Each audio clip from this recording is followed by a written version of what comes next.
Good evening, everyone. I'd like to welcome you to the work session of the Wilsonville City Council, Monday, August 1st, 2022 at 5:05 p.m.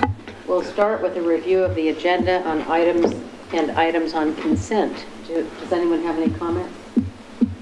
No. Seeing none, we'll go to councilors' concerns.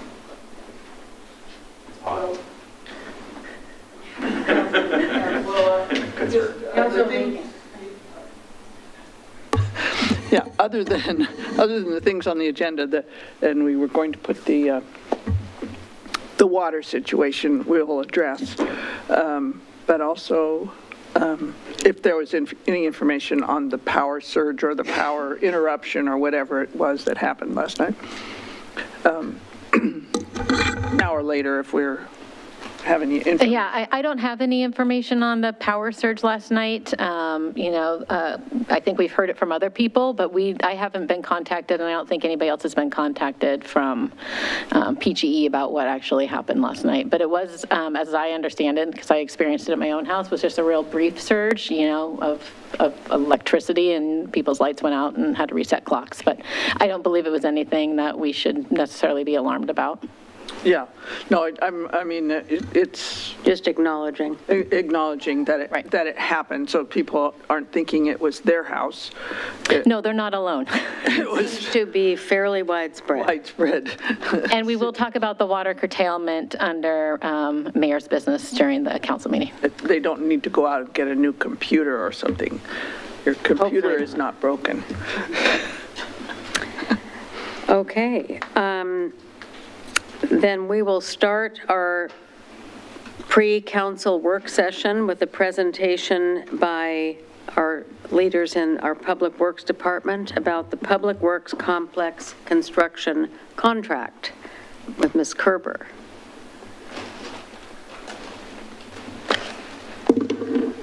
Good evening, Mayor and council members. Do I start my video? Delora Kerber, Public Works Director, and later this evening on consent, there is a contract with Emmer Construction Company for the construction of the Public Works Complex. And so I just wanted to kind of remind everybody, go through a little bit of what's going on with that project.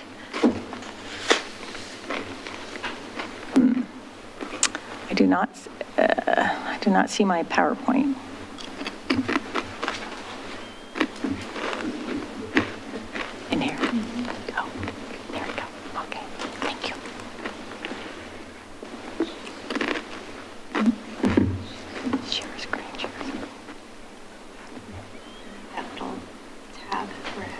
This one here. And you can go to the far right, that little, yep, and you click share screen down there. And then you're going to click this one. There we go. And share. So I can do it from my own computer, but it's a little more challenging here. Okay. So, here we go. All right. So tonight, I want to take you through a little bit about the Public Works Complex, which was first identified as a need in the 2015 Facilities Master Plan. Here's an overview of the facility that you see. We have the administration building, our warehouse building, a wash building, a decant, and our outside storage. Here's a view of what the building should look like from Boberg Road, looking back onto the facility. Here's one from the back side from the warehouse looking towards the street, the back of the administration building. And here's a site overview of the buildings again. This is administration. This is the warehouse, the wash. And then here we have a nice little couple-minute video of a fly-through of the facility the architects put together. Now, it is not totally refined yet, so you'll see a few places where it's flashing a little bit. Other places it looks like we're growing grass on concrete, but it's not really. It's just we're trying to refine what it looks like, but this will give you an idea. So here we're starting out just off the access road, and this is what we call the public parking parking lot that sits on the upper level of the main administration building. Because of the site topographics, the administration building is basically a one level with a daylight basement. So this is the upper level. So here we go. Hopefully you've all taken your Dramamine. Oh, where did it go? Just hit that button. This button. Oh, thank you. So as I mentioned, this is a public parking lot, and this is looking back over into the yard. There you can see the car wash area, as well as the warehouse. We're flying up a little bit over the top. Now, on top of the warehouse, we do have some solar panels for green energy. This is the courtyard, and the two green patches there are part of our stormwater system. Now we're going into the main entry. Almost. Here we go.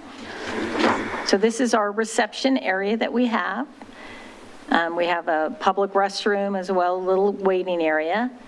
And circling around, and this is what we call the public conference room that people could use. And then you go behind the door into where we have various administrative offices in this location. And this is our little library area as well. That is our workspace where our copiers will be. And going down the hallway here. And then this goes into what would be the break room. And we won't really have two sets of lights over the island, but for some reason we do right now. With that. And then coming out, there's a little work area there and a very large conference room that we didn't go into, we just went by. But now we come down to where the crew spaces are, and there's 4 crew spaces. They all look the same size. This is where our staff would come to do their paperwork at the end of the day. And here we are going out the back set of stairs that goes down into the employee parking lot area. Again, looking at the courtyard with the rain garden at the near site, and then some more landscape area a little bit further. Here's the daylight basement where there's parking underneath on half, and then on the other half is where the locker rooms are. Here we're entering the warehouse. Over to the left is a boot wash area.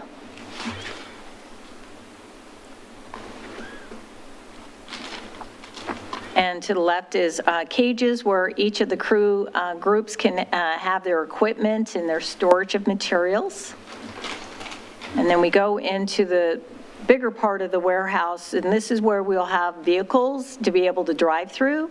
And in between the vehicle bays, these would be actually open shelves to be able to store various types of materials. And then we go back out through here to the extension of the warehouse where this area is covered but not enclosed. So we can park some more vehicles and equipment out here, looking ahead into the car wash area. And just beyond that little tan circle or cylinder there is our magnesium chloride storage tank. That's what we use to de-ice in the winter.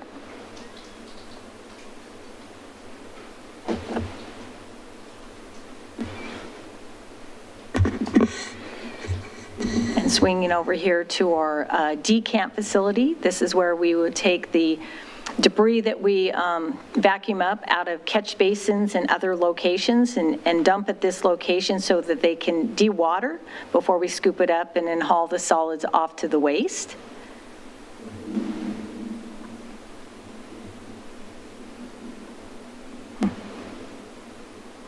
And here we have some storage bins as well, and kind of an overview of the site itself.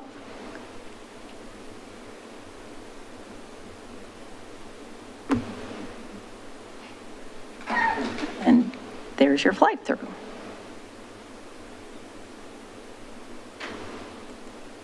All right. So in order to get us to where we are today, we did a two-step procurement process. We did first a request for qualifications, and we put that out for advertisement, and we had 6 companies that had submitted their statements of qualifications. From there, we picked 3 of the most qualified, and those 3 were then invited to submit a bid.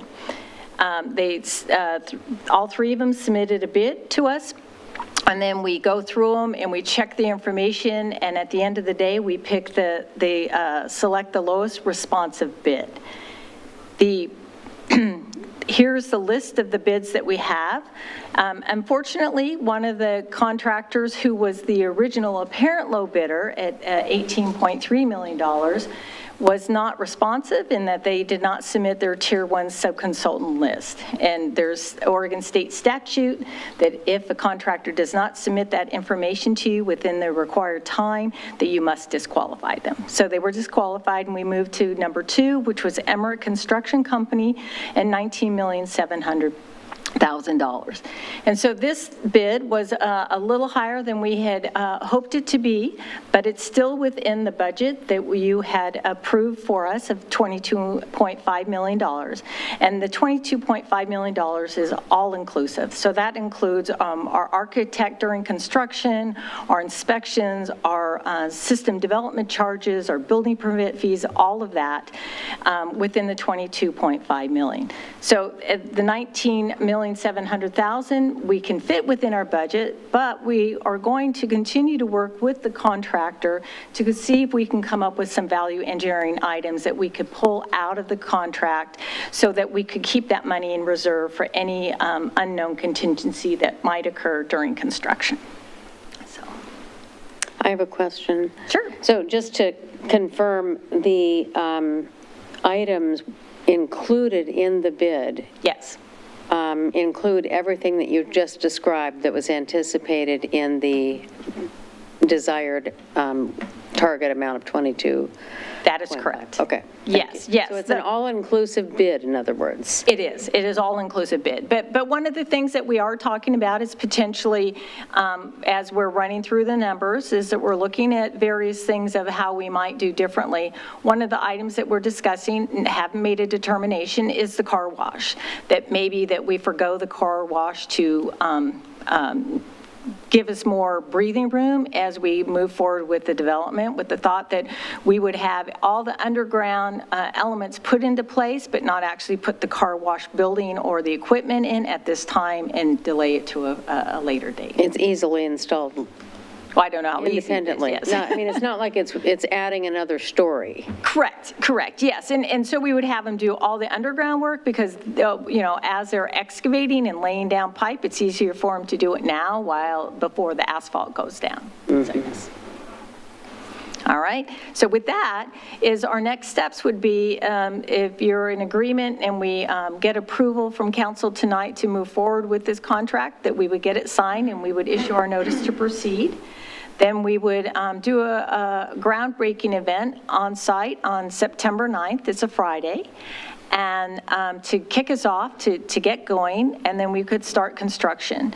We would expect if they could start construction this month, that the early 2024, they could be complete.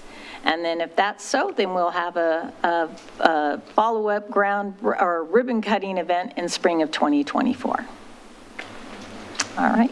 Any questions? Councillor Linville. Thank you, Your Honor. Thank you for that fly-through. It was pretty helpful. Just so I understand, the maintenance and the work on the vehicles themselves, is that done at the transit center? Yes, it is. And the transit center is just immediately south of our location. Okay, yes. so there isn't anticipated to be any maintenance in this facility? No, not of vehicles. Not of vehicles? Right. Okay, great.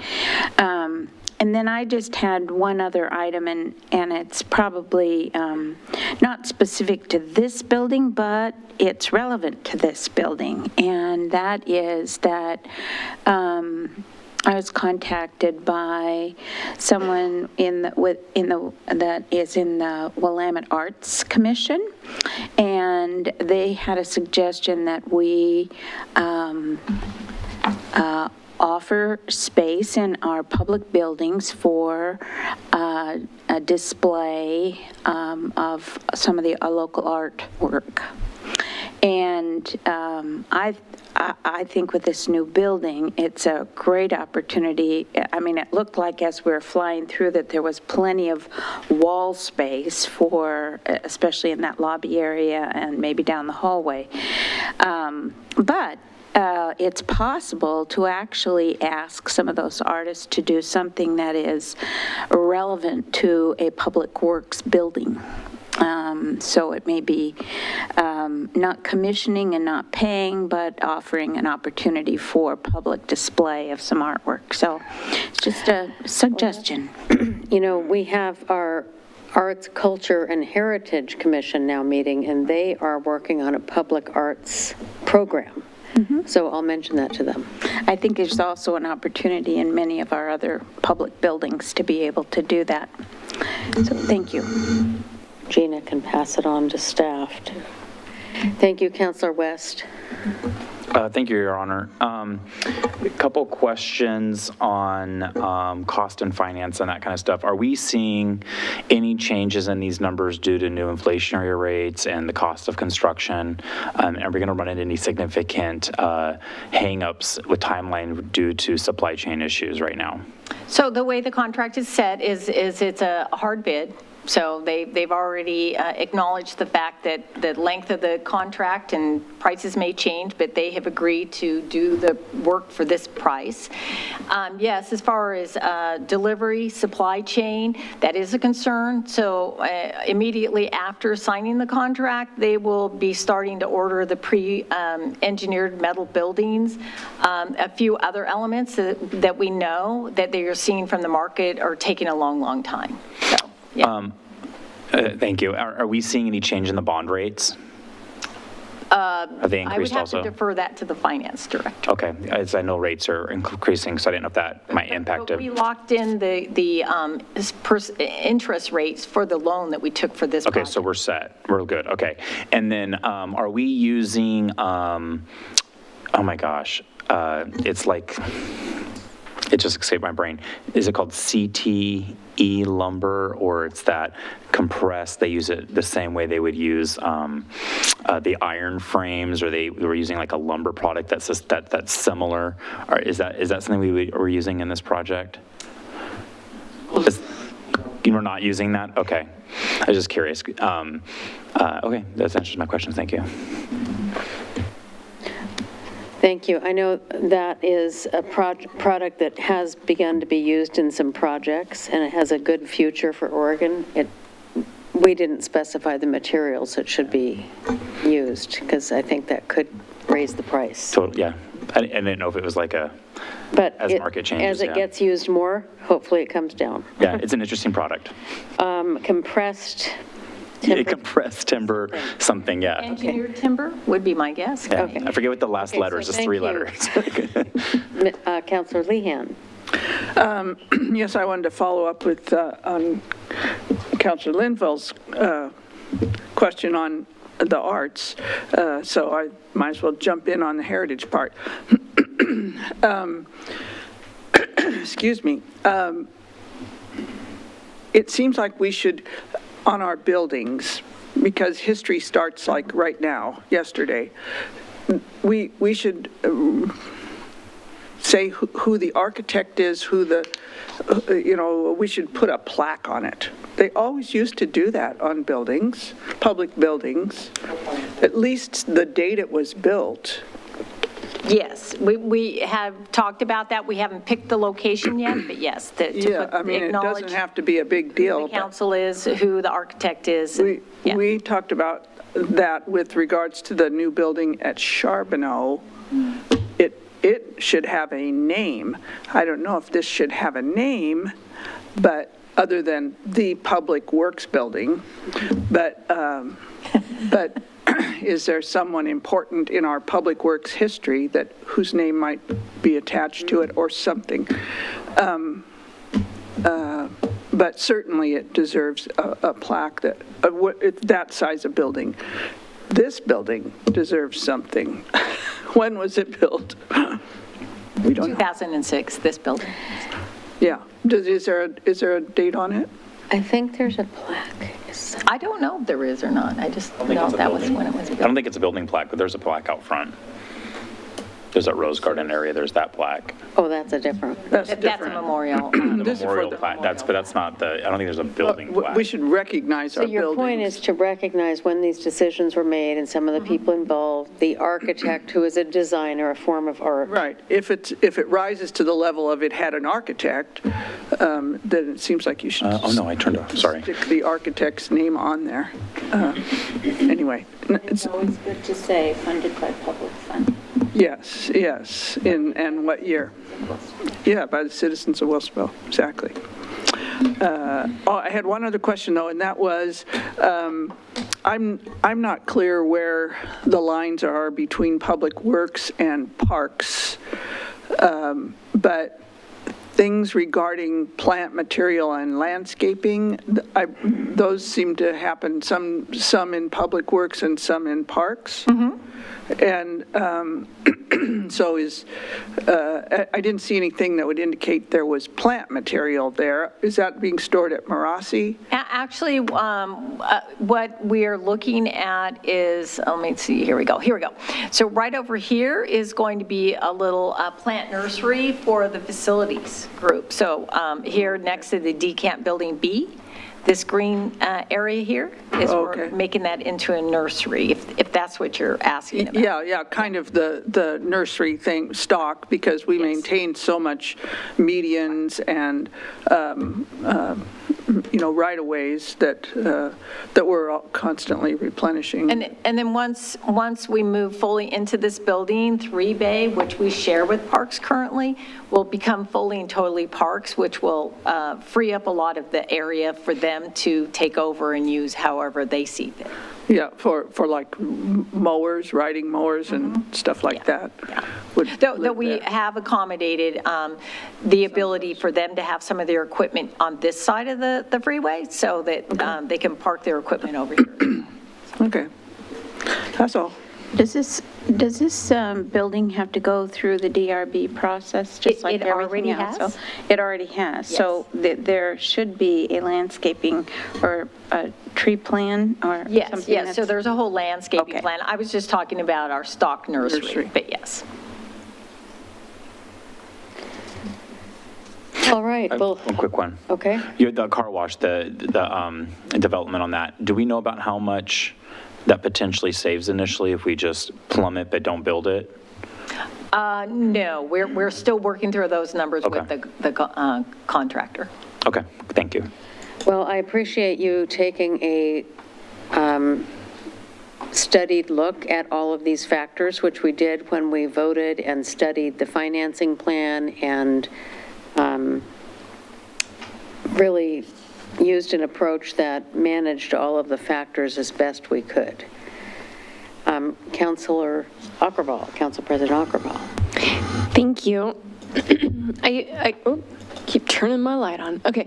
I appreciated the presentation as well, and that fly-through is helpful to see the space. And I know you called out the conference room that was initially when you enter the building, before I think you go past the reception desk sort of Right. space.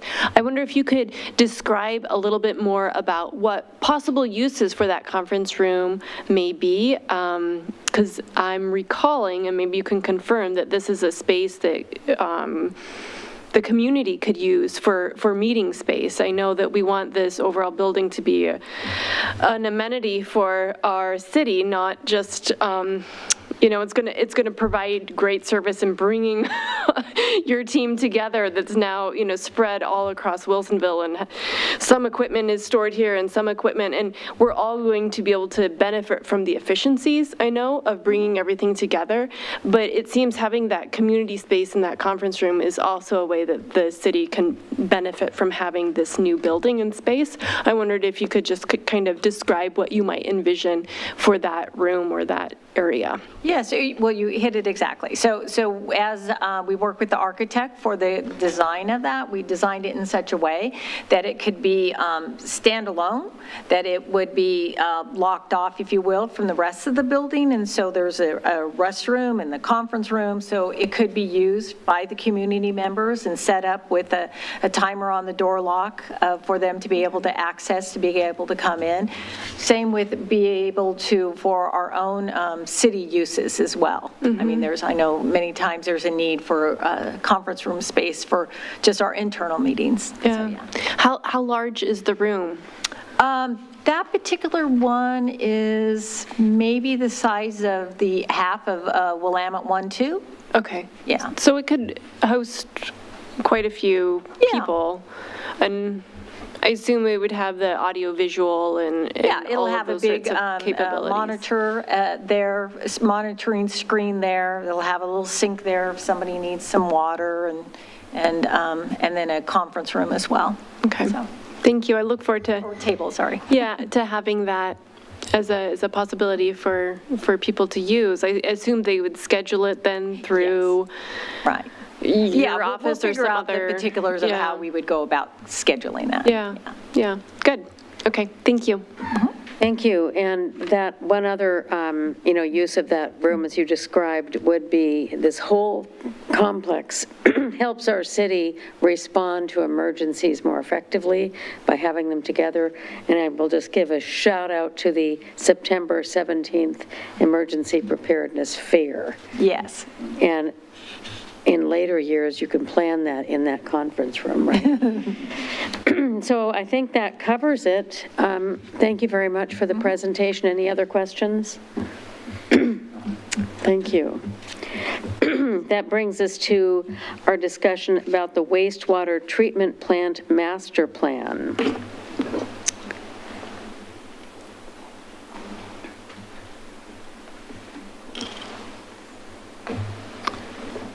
Hello, Mayor and City Council.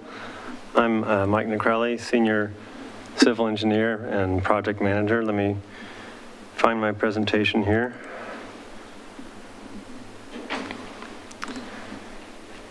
And I also do have a consultant who should be joining us remotely, who will walk through the bulk of the content of this presentation. I don't know if Dave, if you're able to speak, can you?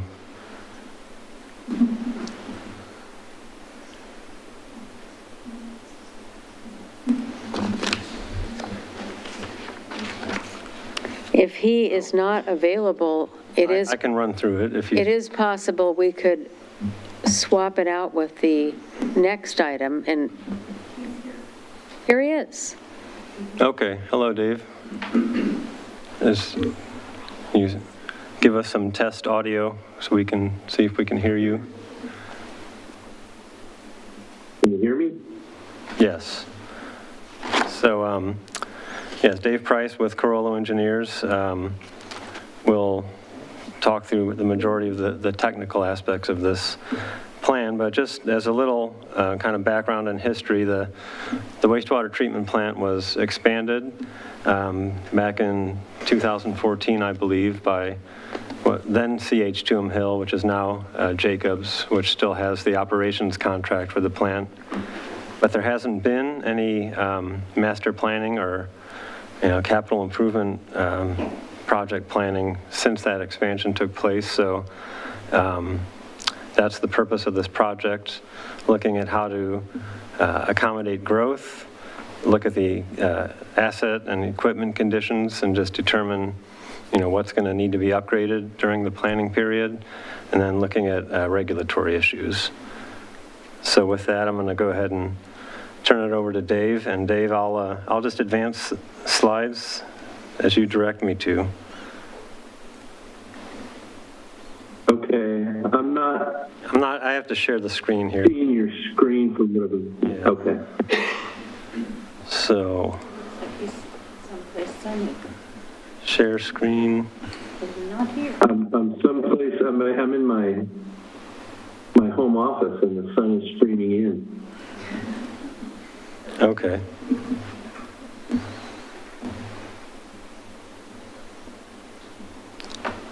Okay, thanks, Mike. So for the assessment that we performed of the wastewater treatment plant, the main driver of the needs out at the wastewater treatment plant really are the folks and the businesses in the community that are generating wastewater. And the terms that we use in the wastewater world are flows and loads. So the flows of wastewater, the water that goes down the drain, that industries use, and then the organic loading that comes with that. So we did an evaluation of existing loads and also did some projecting, future loads through 2045 planning period. I think it's important for everyone to keep in mind that the plant out there was substantially rebuilt. It was expanded back in 2014, and the dry weather flow, the average flow out there, design capacity-wise, is about 4 MGD. And on this chart, you can see that the average numbers you're seeing in this table are in that neighborhood of 2 to a little bit more than 2 MGD. That just tells us that you're maybe around or approaching about 50% of your capacity out there. Hopefully that sort of jives with the pop.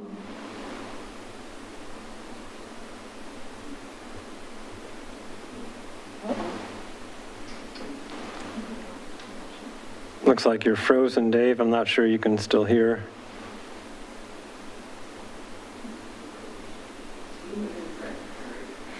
No, I think he's in Washington, across the river. But I can kind of continue, and then Dave, if you are able to rejoin, you can take over again.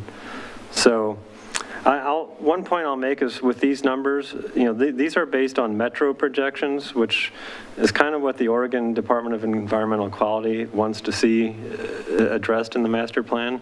But these are the low end of growth projections. We are still looking at a higher growth scenario, and so we're going to be still kind of analyzing the impact of that more aggressive scenario on what this would look like. Are you back with us, Dave? Nope. I think so. Can you hear me? I just turned my camera off. Yeah, we can hear you. I don't see you, but that's probably more important to hear you. So I was just explaining how these numbers here are based on the metro projections, and that we are in the process of looking at the more aggressive growth scenario, which will affect these numbers. So we're going to essentially have a range, kind of a low and high end of growth possibilities and what that would mean. I think I'll go ahead and advance to the next slide. Did we lose Dave again?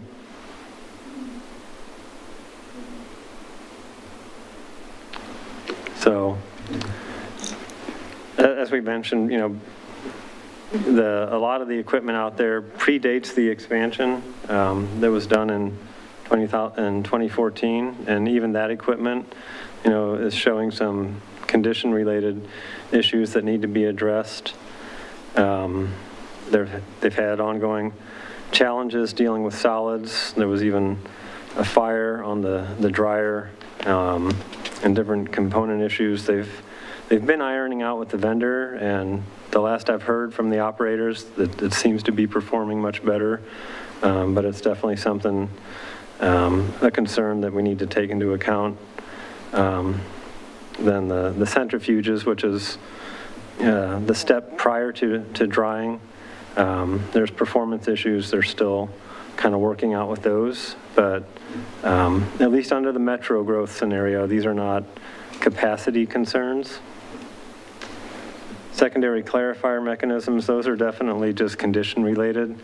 Those were not replaced in 2014, so those are going to be part of the capital plan. And then there's a UV system. There's a backup unit that was there before the upgrades, and the new one that went in with the upgrades, and that older unit's going to have to get replaced.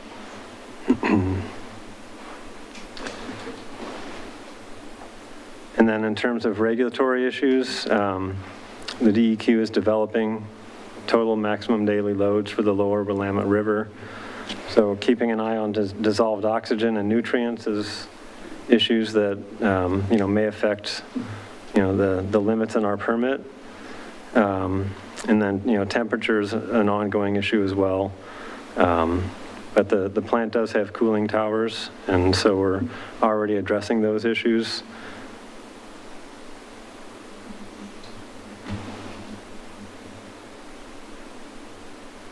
Are you back with us, Dave? Can you hear me? Yeah. I don't know if you've been able to hear me. Let me know if you want to go back, but this is, I just kind of worked through the regulatory overview here, and now that we're into a bunch of numbers, maybe it's a good time to turn it back over to you. Yeah, okay, sounds good. Sorry, everyone. So I'm going to turn my camera off so don't get too startled. Yeah, so as we did our analysis of the facilities, we identified, certain components, certain unit processes out there which are expected to need attention between now and 2045, and this table summarizes that.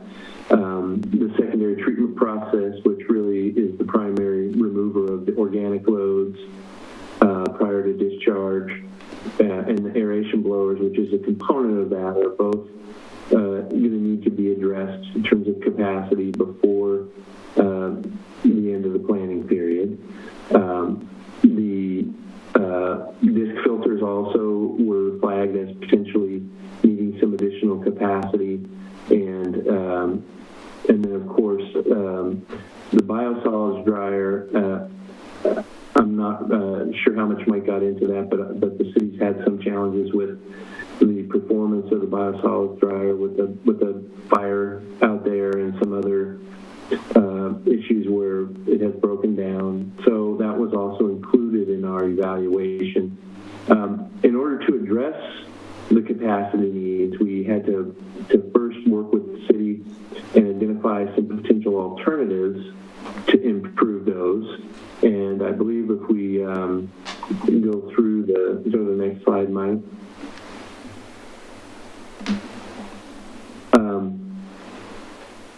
You can see here for the secondary process, the conclusion of the alternatives evaluation was that there's really a need for an additional aeration basin out there and some additional blower capacity. So an additional blower has been recommended. As far as the disc filters go, there was an assessment of what would be needed in order to meet the additional capacity that we had identified as potentially short.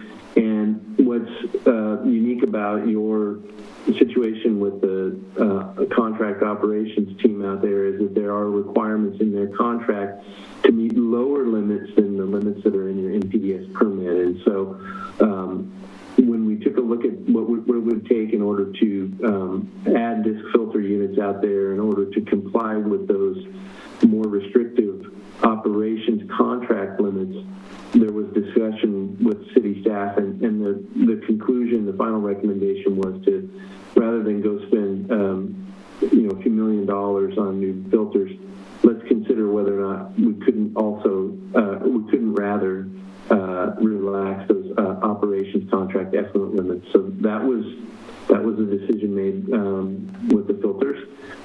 And the solids dryer, again, as I mentioned, is not driven so much by capacity, by performance. And the recommendations there were to do some additional study of the solid management and the solids treatment processes out there. We've included in the plan a placeholder that would expand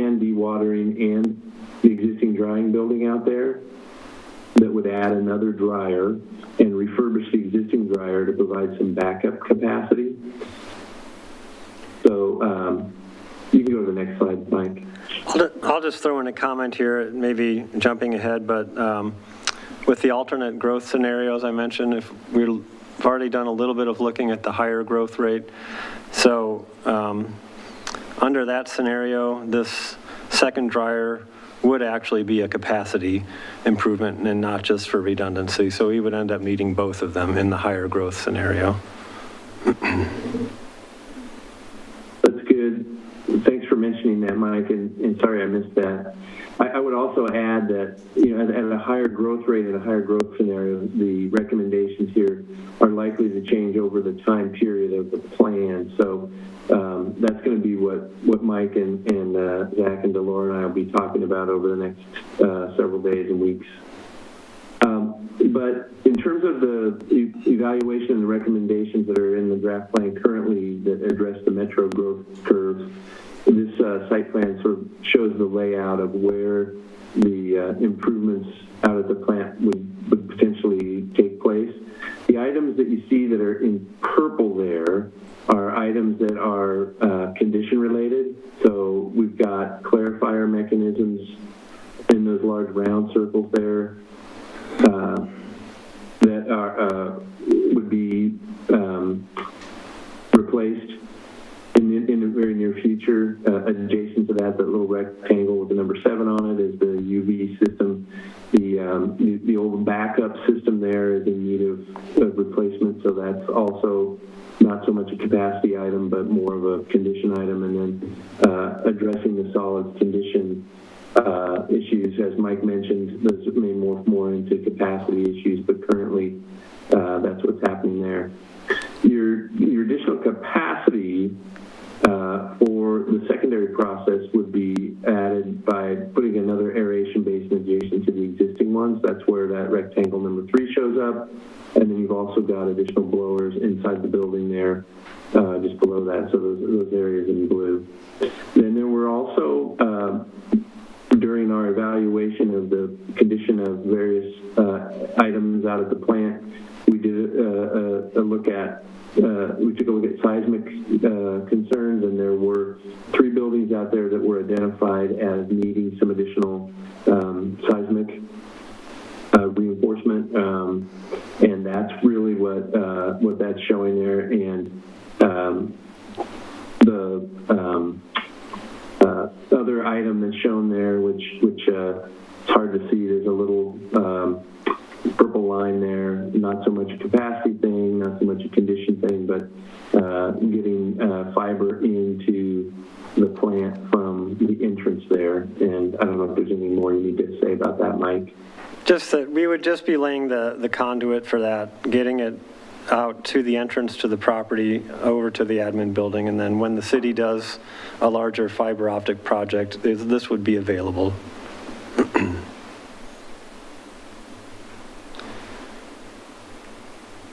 So based on the growth curve that we've been looking at to date, this is the likely phasing schedule, and then the dates that are shown in here are dates when the improvements would be predicted to be needed, and meaning that they would need to be in place or operational. So you can see that the improvements we talked about, you've got an interest in getting the fiber optic in, potentially doing the seismic improvements in the near term over 2023, 2024.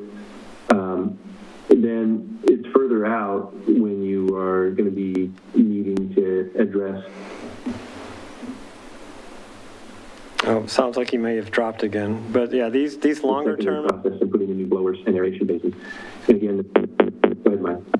Your audio is cutting out, Dave, so I'm going to just recap what you were getting to with these farther out projects, the secondary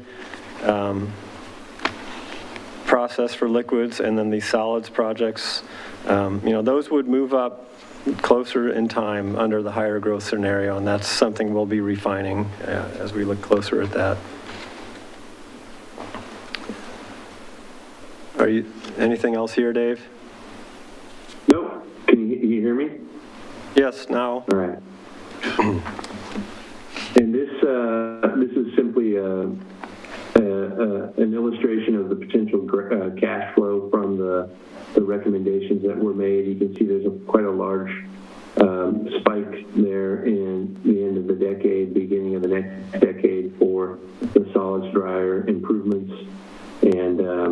just as the phasing plan and the dates may change depending on the final decision on the growth estimates to apply to the capital improvements, these cash flow, these dollar amounts could move to the left and move closer to today in terms of the time frame. So I'll recap the next steps here. These dates are actually revised from what's in the staff report because we're looking at this higher growth scenario. We wanted to give ourselves a little more time to do that. So we were going to be doing a public hearing with Planning Commission next month. Instead, we're going to do another work session with them, and we'll then do the public hearing with Planning Commission in October, and then we would be back for public hearings with City Council in November. But we are going to do an open house at the end of this month online just to present it to the general public. We're working with our public outreach folks to do a Let's Talk Wilsonville page, and we'll be getting this up on our, excuse me, our website calendar probably by the end of this week. And, when we have the plan all compiled, that's also going to go to DEQ, ideally by the end of this month, and then, that'll be in review with them. We don't anticipate any major comments coming out of that. Of course, if something does, we'll have to possibly revise these dates again, but we're not anticipating that. And then following adoption of the plan, one of the projects that's in this new fiscal year budget is to do a new rate study and SDC update based on the adopted capital improvement plan, figure out the financing of it. So with that, I think we're good for questions. Councillor Linville. Thank you. This is all complicated information that much of us don't understand. So I appreciate your patience with us. It looks to me like the current permit goes through the 2025, and many of these improvements are beyond that period. How can you put your wizard's cap on, both Dave and you, Mike, and kind of give us a guess of what kinds of things might be found from DEQ when it comes time for a new permit? Well, Dave, I'll take this first, and you can jump in or correct me if I'm wrong, but I think one big item potentially is with nutrient removal, and that would involve intensification of the secondary processes, and we are looking at options for that. And probably the higher end, like more conservative approach to dealing with secondary treatment, especially with our very small site that we have to work with, would be to put in membranes, which we'll have a cost in the plan for that if that becomes necessary. I don't know if you want to say any more, Dave. No, other than it's been kind of a long-standing question for DEQ to look at total loads on the lower Willamette related to oxygen and nutrients, and I think you captured that, Mike. There's potentially some concern about nitrogen, but maybe more so in your particular instance, phosphorus. So those are things to just stay engaged with. And then, of course, you do have cooling towers out there. It was very hot at my house this weekend, and everyone is thinking that the planet's warming up. So those are things that DEQ is also concerned about, and that the city also needs to pay attention to, although we haven't identified any major concerns related to those facilities at this time. So those would be mandatory fixes that might interrupt this plan, depending on what would come from DEQ and their concerns. And I would expect this plan to be updated in maybe 5 years. I Okay. mean, that's common practice to revisit these things every 5 years or so because those things are always changing. Thank you. It's also common for the regulators to work with the dischargers to give them some time if there are new regulations coming. I would hope that the city could negotiate some sort of a compliance schedule if that were the case.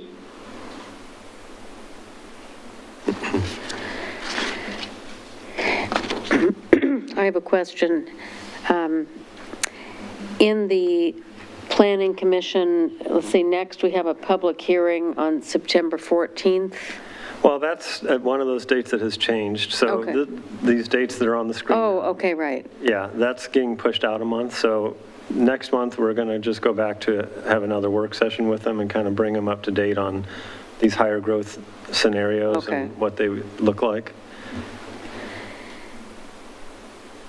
And we are sending notices out to the public about the hearing. Well, we were going to have to send those out this week if we had done the public hearing next month, but we have a little more time. But we prior will to be- that, so- yes. People have a chance to figure out what questions they have about the highly scientific regulatory nature of updating our water treatment plant. One thing I wondered if they would be discussed there is any interruptions to road access or just the physical site that might affect citizens. Do you anticipate that in the next, anything I disruptive? don't. I think this work is all inside the fence. So, Not a big interruption, yeah, no, it shouldn't be. great. Council President Aukerball. Thank you.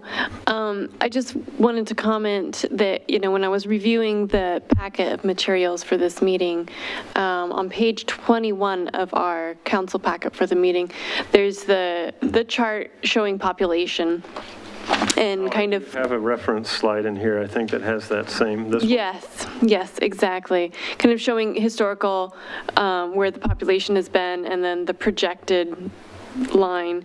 I'm glad to hear that you're looking at possibility of different growth numbers because, I was curious, what would it look like if we plotted historically what Metro's past projections were for growth versus what actually happened with growth, right?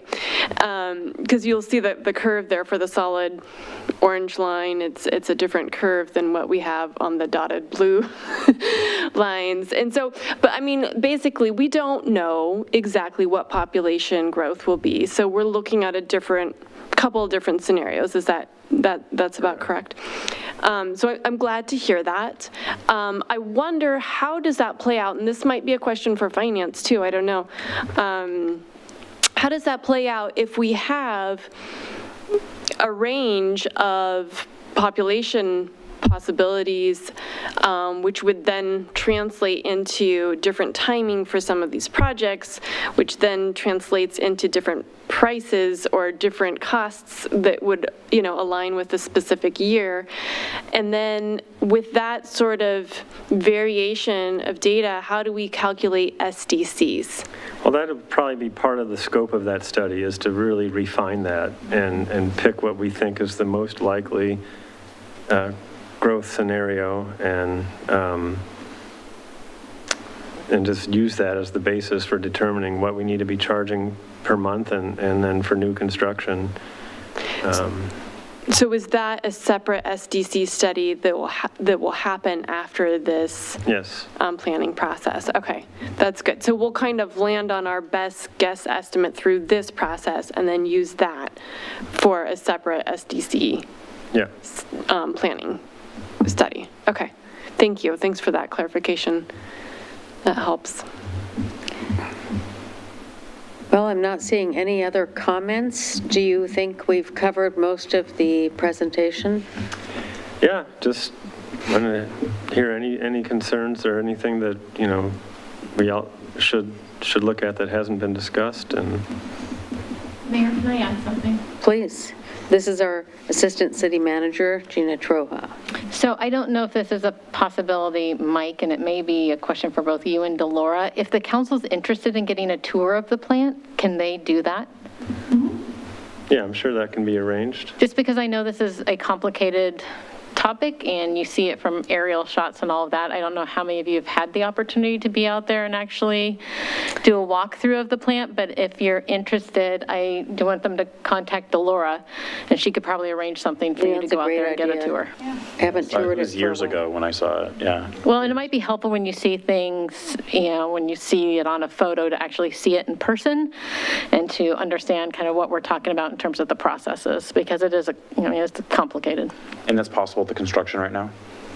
Well, the water treatment plant's under construction, not the wastewater. This one's not under construction, and I think Delora could help schedule a time when it works best for the folks out there operating it. We'll wait till it cools down a little. Okay, well, thank you very much, and I think the idea for a tour is a good one, and maybe we could schedule, we'll figure it out. So contact Delora if you're interested in a tour, or Gina. Maybe she could set one up. Contact Delora. Actually, Delora, will you just send an email out to all the council, and then they can respond back to you? Okay, thank you very much. Thank you. And that brings us now to our next, last item on the work session, which is the 2023 League of Oregon Cities Legislative Priorities Ballot, presented by Mr. Ottenad and Mr. Leo. And I think Mark Ottenad will be attending. Actually, he's had some technical difficulties, and so I think Greg is going to head this up. Presented by Greg Leo. Thank you. Who will introduce himself. Thank you.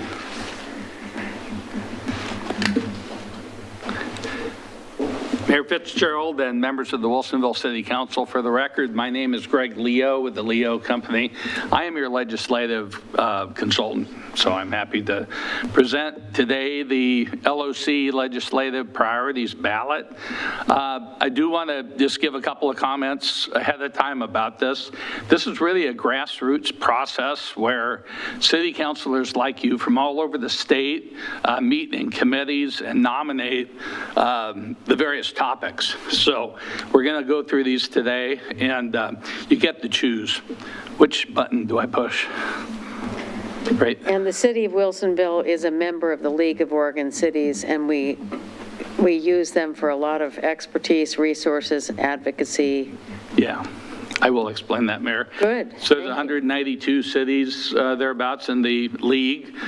In Salem, we meet as a group. All the lobbyists, about 40 of us from various cities, meet weekly, and we work together on various issues. So I would say about 80% of the time, our interests are in parallel with the league. 20% of the time, we're on our own on various things. Which button? Thank you. Oh, perfect. Okay, great. So what we've done here is and you have this in your council packet, I think it gives you a great, oops, I think, is it this button there? Yeah. Just want to advance them. If you've written, the whole packet gives you a pretty good scan of what cities across Oregon are really interested in talking about. The subcommittees met then and nominated. So every even numbered year, we have the process where we set these priorities. Thank you very much. These 7 policy committees have analyzed the various issues and made recommendations. There are 28 total policy positions. Hopefully, you've had a chance to look at those and you kind of have a feeling about those. Cities, we're supposed to vote by giving our top 5 policy positions for the 2023 agenda. And so there are a lot of good options. What Mark and I have done is we've gone through all of these and we've come up with a recommendation of 5 options, and we'll give a good rationale for why. First of all, we start with your legislative agenda, which you passed, I believe, in January 2021, which you will do again, hopefully, in January 2023, which directs me and Mark in terms of what we do in Salem. The city council really establishes these priorities, and what I try to do when I work with the league is to align these so that we are in as much agreement as possible. What happens in Salem is really kind of a team sport when it comes to the cities. We are always collaborating, looking for opportunities to work with other cities as we are there. And so we have come up with these 5 recommendations I'd like to review with you now, and if you have other suggestions or recommendations, it'd be great to talk about those as well. So let me see here. I'm going the wrong direction. Okay. So over time, there have been a lot of unfunded mandates for cities, and we're concerned that the legislature passes laws which cost the citizens of Wilsonville through taxes, and the city, through all sorts of, charges to accommodate. So we were looking for ways that we could get some money back from the state of Oregon. The state has had record high revenues and surpluses. There have been, ARPA and CARES Act monies, so there has been more money in state government than normal. Rarely the state has had this kind of opportunity. So the kind of top level screen that we used was what could we recommend that would give us opportunity to get additional funding to meet these state mandates and to advance the interests of the city. And so basically of the top 5, and I'll just go through these, when I say the priority number is what we think the priority is, the 4C would be where it is actually in the document. So you can see that each of the committees is like ranked by number, and then each of the issues within the committee's report is ranked by letter. So Community Development Policy Committee, the first one is infrastructure funding to support needed housing. The idea is that money be made available for cities to apply to pay for needed infrastructure costs. Housing is always one of our top priorities, and streamlining the process of getting the initial infrastructure in the ground, finding ways to pay for this will actually help us, I think, make more housing available to people. So that's our number 1 priority recommendation. Our second one is energy environment policy. Advanced the idea, number D, which adequate funding for state climate initiatives. So the idea is to support legislation that streamlines the processes, fully fund local improvements for climate mandates, like the climate friendly and equitable communities from the state. So there was a great debate in Salem about what cities could do through building codes and other kinds of policy changes in order to really address climate issues. Housing creates something like 50% of the carbon footprint. So there was not agreement at the legislature on this issue. The governor, through executive order, established some mandates for cities. This provision here would provide money to help us, work with those state executive order mandates. So the idea is to get some money to help us try to accommodate those mandates and do what we can here locally. Telecommunication broadband is always important to us. As you know, we were able to get $1.9 million for broadband expansion during the last session, thanks to Representative Neron and Senator Thatcher's help. And having a resilient future broadband infrastructure and being able to invest in broadband is, I think, a high priority. We made it priority number 3 of the 5. We said that we should support broadband systems that are built to be resilient and to advocate for resources so that we can get additional money. Now, there is approximately $200 million available now through Business Oregon for broadband expansion. So I think the time is right now to look for additional resources and try to get more money available for broadband expansion. So, and also to provide technical assistance. As you know, we've been working with Sherwood, which they already have some, established broadband, and we're hopeful that Wilsonville and Sherwood can work together. So that would be our priority number 3 recommendation. Our 4th is cybersecurity and privacy. In my legislative report, I mentioned that cybersecurity had been addressed. Afterwards, I got a call from Representative Neron and later Representative Nathanson to say that we are not done at all with what we're supposed to be doing with cybersecurity. So the idea is that cities and other organizations, hospitals, all sorts of institutions are essentially blackmailed by hackers where they try to, hold up the systems and then for payment of, so there's certain kinds of crimes that are going on against institutions. We need to have cybersecurity protections. Also, training of staff at all levels about cybersecurity. So the idea is to make cybersecurity a priority, but also to address questions of privacy, internet privacy. So the recommendation would be to support legislation that addresses both of these concerns. And it's kind of unfinished business is the way I describe that at the legislature right now. Priority number 5 is wastewater. It's very appropriate for tonight's other presentation, I think. Infrastructure, financing, and resilience. So we advocate for increased investment in key infrastructure, specifically brownfield redevelopment, and other regionally significant industrial loans.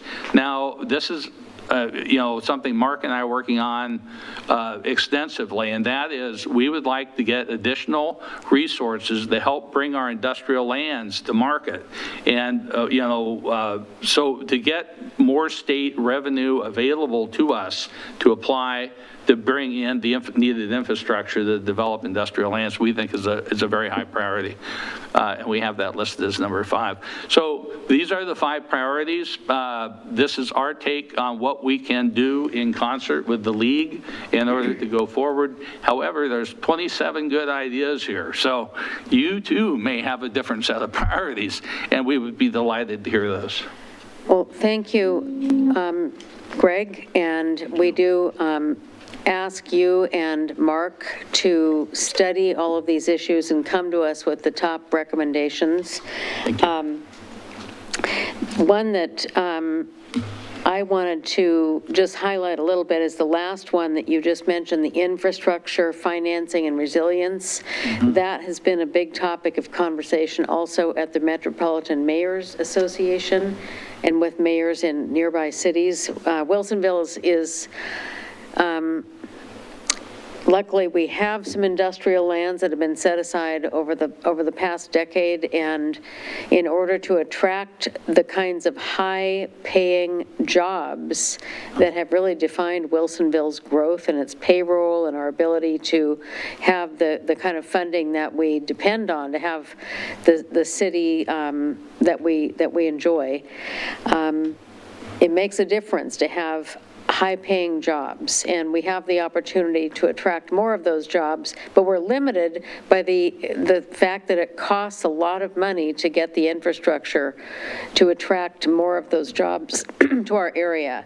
And so I think that particular strategy is a good one because it aligns with some things that we're working on with some of our other nearby cities, and it aligns with something we've been focusing on for many years. So I hope that we can continue to get some attention to that, and I appreciate the highlight you've brought to it. Thank you, Mayor. And upcoming, we'll see there's a reauthorization of the industrial loan program.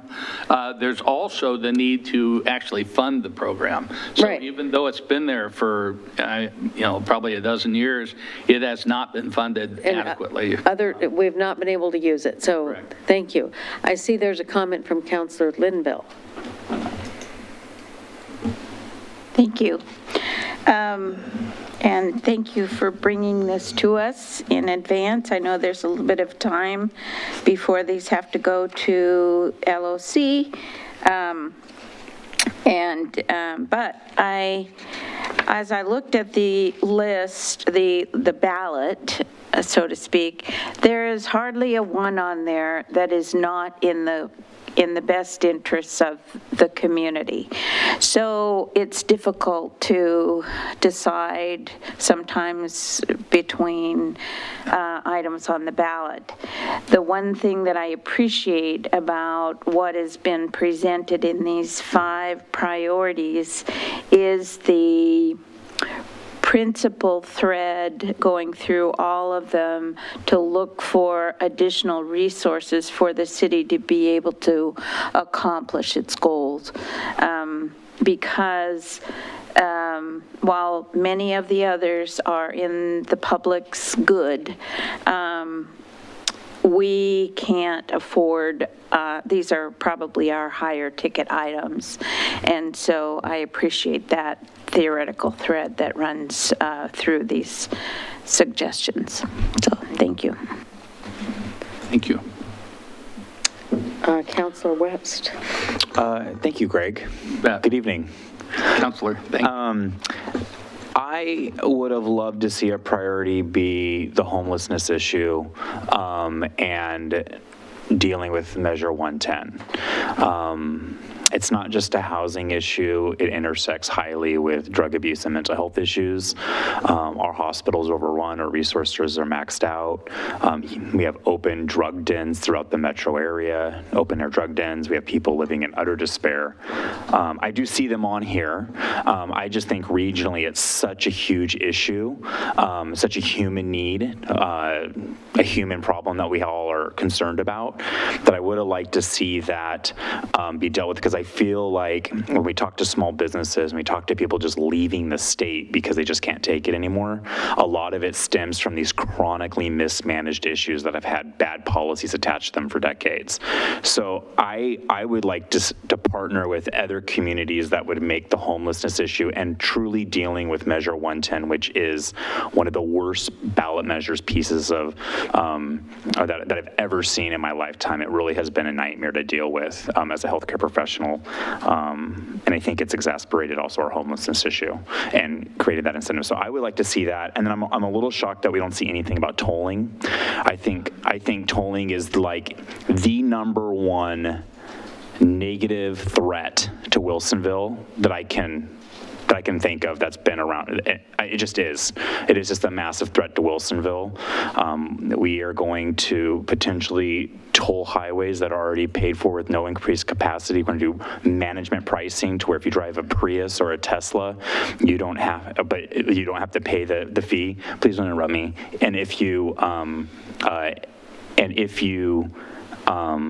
but if you drive a minivan, you're going to get hit exorbitant like pricing. I think that what's going to happen to our side streets is really bad. The diversion, I'd like to see that to be a priority. I don't know if they talked about that at all, but I didn't know like what other communities. I'd love to hear what you were there. Like, what did these other communities say about these big issues? And then like, do you see it being a fit here, or why wasn't it in our priorities? Because I know you probably thought about this. Yeah. Mayor Fitzgerald and Councillor West. Yes. First of all, on Measure 110, it is a top issue. So, being a careful legislative advocate, I called my associate, Jim McCauley, the League's government affairs director, and I ran our list by him and I said, are we kind of in the ballpark in terms of what other cities are saying? And basically, he said, yeah, basically 4 of the 5 are good, but one that's not on your list is Measure 110. So, Measure 110 is getting a lot of attention from various cities about, and this is about, prosecutions for minor drug arrests. I think we didn't choose it because we're more interested in finding the money than correcting maybe a law enforcement and ballot measure issue. But this is, you are the deciders here, so this is up to you to decide that. Tolling just wasn't on the list. Homelessness was addressed. In many ways, it was addressed during the last session. It's always a problem. There's no question about it. What you say about it is so true, but there's a lot of time, attention, and money that the last legislature put to try to address it. So many cities right now are in the process of building navigation centers and other kinds of ways of dealing with that issue. So this is really a question of values and what everybody's values are, and to translate into a legislative priority list. So thank you very much for your comments, and can't disagree with anything you say here. So. Yeah, thanks for that feedback and that perspective. My yeah. pleasure. Yeah. Councillor Linville, is that a new? Yeah. Okay. I just had a quick question. I think as Councillor West was talking, I assume you were talking about 4B as being the one on the ballot that you would support, is that, I'm looking at it right now. I mean, Yeah, see if I can. Yeah, pull it up here. I mean, but, and the question I guess that I have, because that's the only one that's really there that. It was 4B, yeah. Okay. Yeah. It looked to me, and the reason that I kind of wondered about it is that it was addressing local response to homelessness, right? I mean, that's, yeah. Is that correct? Yes, it It is wasn't a correct, regional issue, it was, okay. And so thank you. it's about, excuse me, Mayor Fitzgerald, Councillor Linville, the homelessness needs, could use more money. There's no question about it. And so if we think that is a priority and that more money from the next legislature should go to homelessness, then that would be our recommendation. That would be something you as a city council could tell your peers in the league that you think is important. Would it help us mitigate? Could you ask to be recognized? Yeah, can I, please? one quick question on this? Yes, I just want to follow the standard protocol. Okay. Councillor West. Thank you. One quick question on this. So House Bill 3115, which made it really difficult and took a lot of local control away with public camping. Our delegation was split on that. We had 2 representatives and the legislature voted against it, and Niram voted for it. It's pretty controversial. Would this 4B help give some of the resources necessary as we're kind of on the outskirts on the county to kind of like help deal with if it starts to balloon and come out our direction with this, give us some preparation potentially to have the resources we need to be within the statute? Is kind of also why it stuck out to me is I don't want to feel like we're left high and dry as a little city, but we have some resources if we have to deal with it. Mayor Fitzgerald, Councillor West, yes. I mean, if there is more money available for homelessness, it would do that. You're right, it was a controversial issue and different in every city. Every city has a different kind of profile when it comes to homelessness and what they're doing. And so, you know, I don't think I've heard a colleague say they had enough money to address homelessness. So it's like always more money for homelessness, but you have to array it in the priorities, you know, and so I'm thinking, I always think in terms of Wilsonville's interests and what do we need as a community, and that's why going for additional resources to try to mitigate some of these mandates was the, you know, the common theme that we chose in our recommendation. I just want to ask for a clarification on the discussion of the mandates. So some of the threads that you pointed out on the ones that are highlighted are state mandates that require us to use our resources to enact these things. So right now, we have, you know, a certain amount of money to do certain things. That's going to be depleted, but probably by following these mandates, unless we can ask the state to supply funding for those mandated initiatives. Mayor Fitzgerald, yes. Thank you.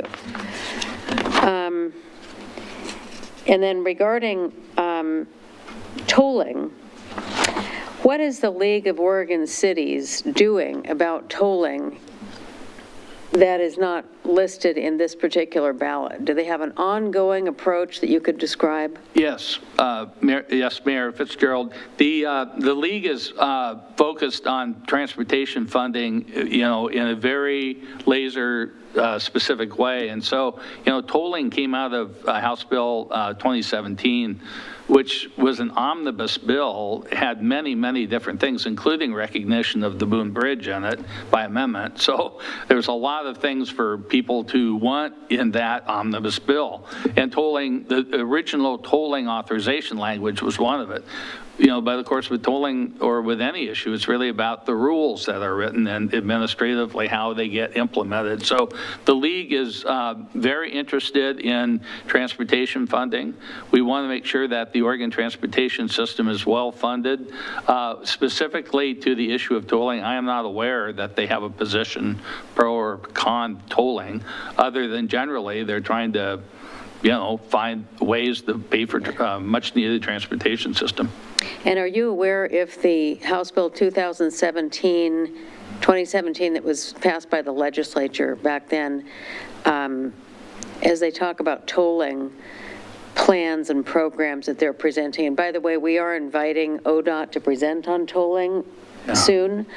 I don't know that I've heard that tolling is going to, the plans they're presenting that we've been responding to for years on what, if they do this, how it will affect Wilsonville and various other cities.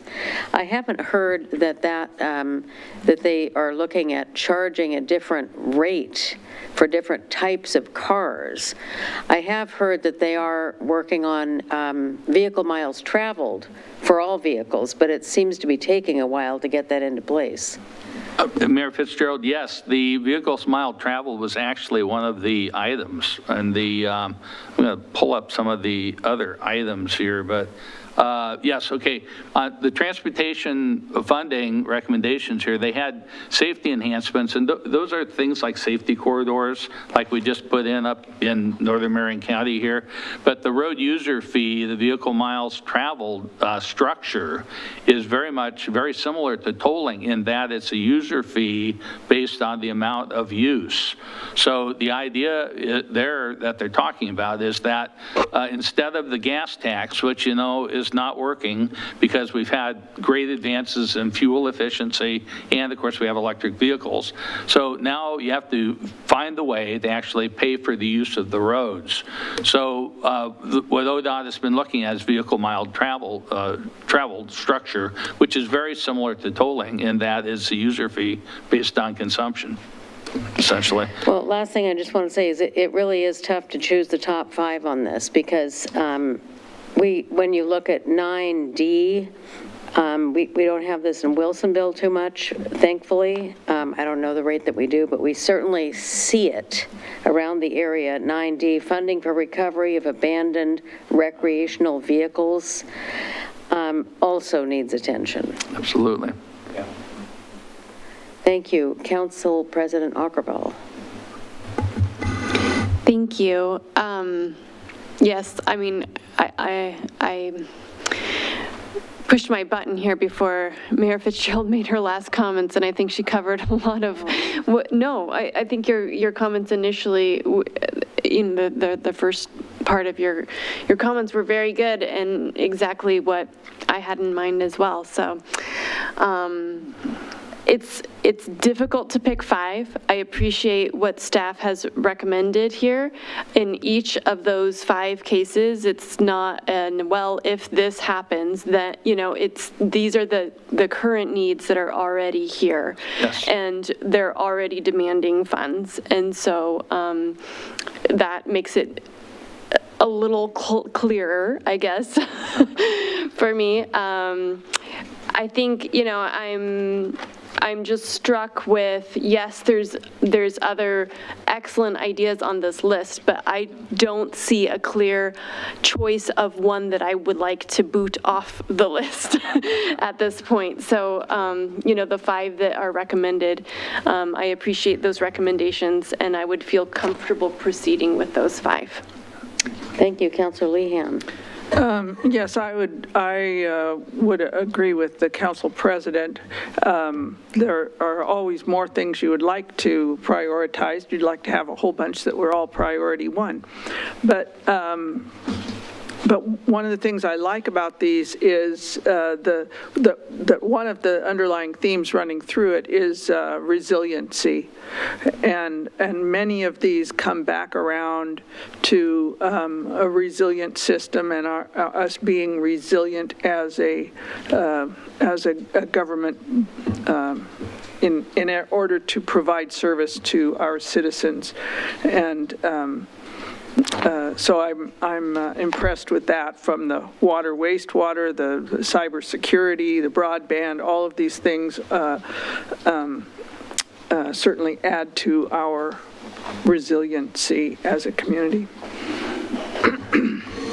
Thank you. Councilor West.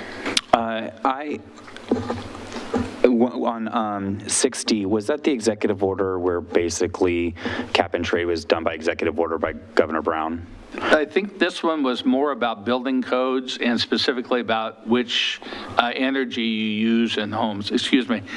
Mayor Fitzgerald, Councillor West, excuse me, I missed the thing there. Anyway, so no, I think this was a different executive order. A different executive order. It was a similar thing, and that was an executive order mandating cities to look at building codes for certain kinds of climate provisions.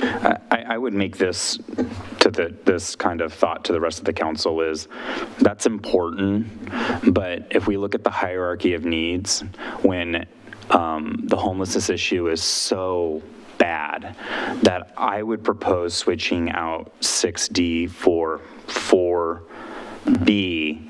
And I think that we're put in a little bit of a precarious situation as a local municipality because of House Bill 3115.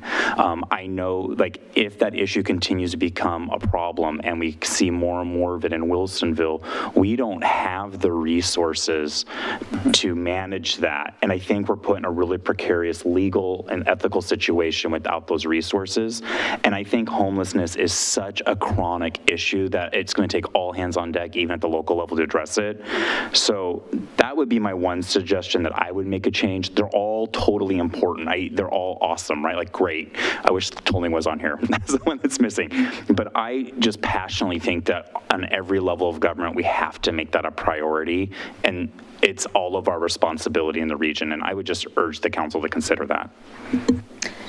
Councillor Linville. I just have a question in terms of how this process works. Yes. So each community, each city, is that correct? Yes. Gets 5 votes for their priorities. Yes. The ones that we choose don't necessarily mean that's what Wilsonville's going to get. Is that correct? I mean, LLC is going to take all of these ballots from everywhere, and then they're going to use those to establish their legislative priorities, correct? Yes, Mayor Fitzgerald, Councillor Linville, yes, that's exactly right.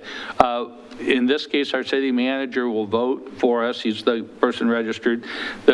Your list then goes to the league. The league compiles it from all of the league cities, and it goes to the league board of directors. They then will pick the priorities based on the input that all of the cities in the league give them. So 2 other bits of information. The deadline for this has been extended until the 19th of August, and that's before the league board meeting. And the other thing I'd just like to emphasize is that this is just the league's priorities. And the city of Wilsonville, we have our own priorities. That really is where I will spend the balance of my time, energy, and talent to get to happen for us. So this is not the only policy opportunity you have to express your priorities. Councillor Lehan. Yes, I mean, that's something to keep in mind with this. This is, we're trying to dovetail with LOC on these priorities. Otherwise, I would say, well, our priority ought to be the Blue Bridge. But you can't expect that to be the priority of the city of Bend or the city of Medford even though they are an I-5 city. But so that's our priority for the city of Wilsonville, but it's not, we aren't even, it's not even in here because it's not, the rest of the cities are, it's not their priority. So we're looking at things that are generally priorities, and that's part of the problem with homelessness is it doesn't hit equally. Some cities are far more impacted by homelessness than others, and So it's kind of one of those Boone Bridge issues. It's not really our issue, and it's not really a lot of cities' issues. But for the cities that it is, and it impacts the whole state, it's a tremendous issue. It's a Boone Bridge level issue.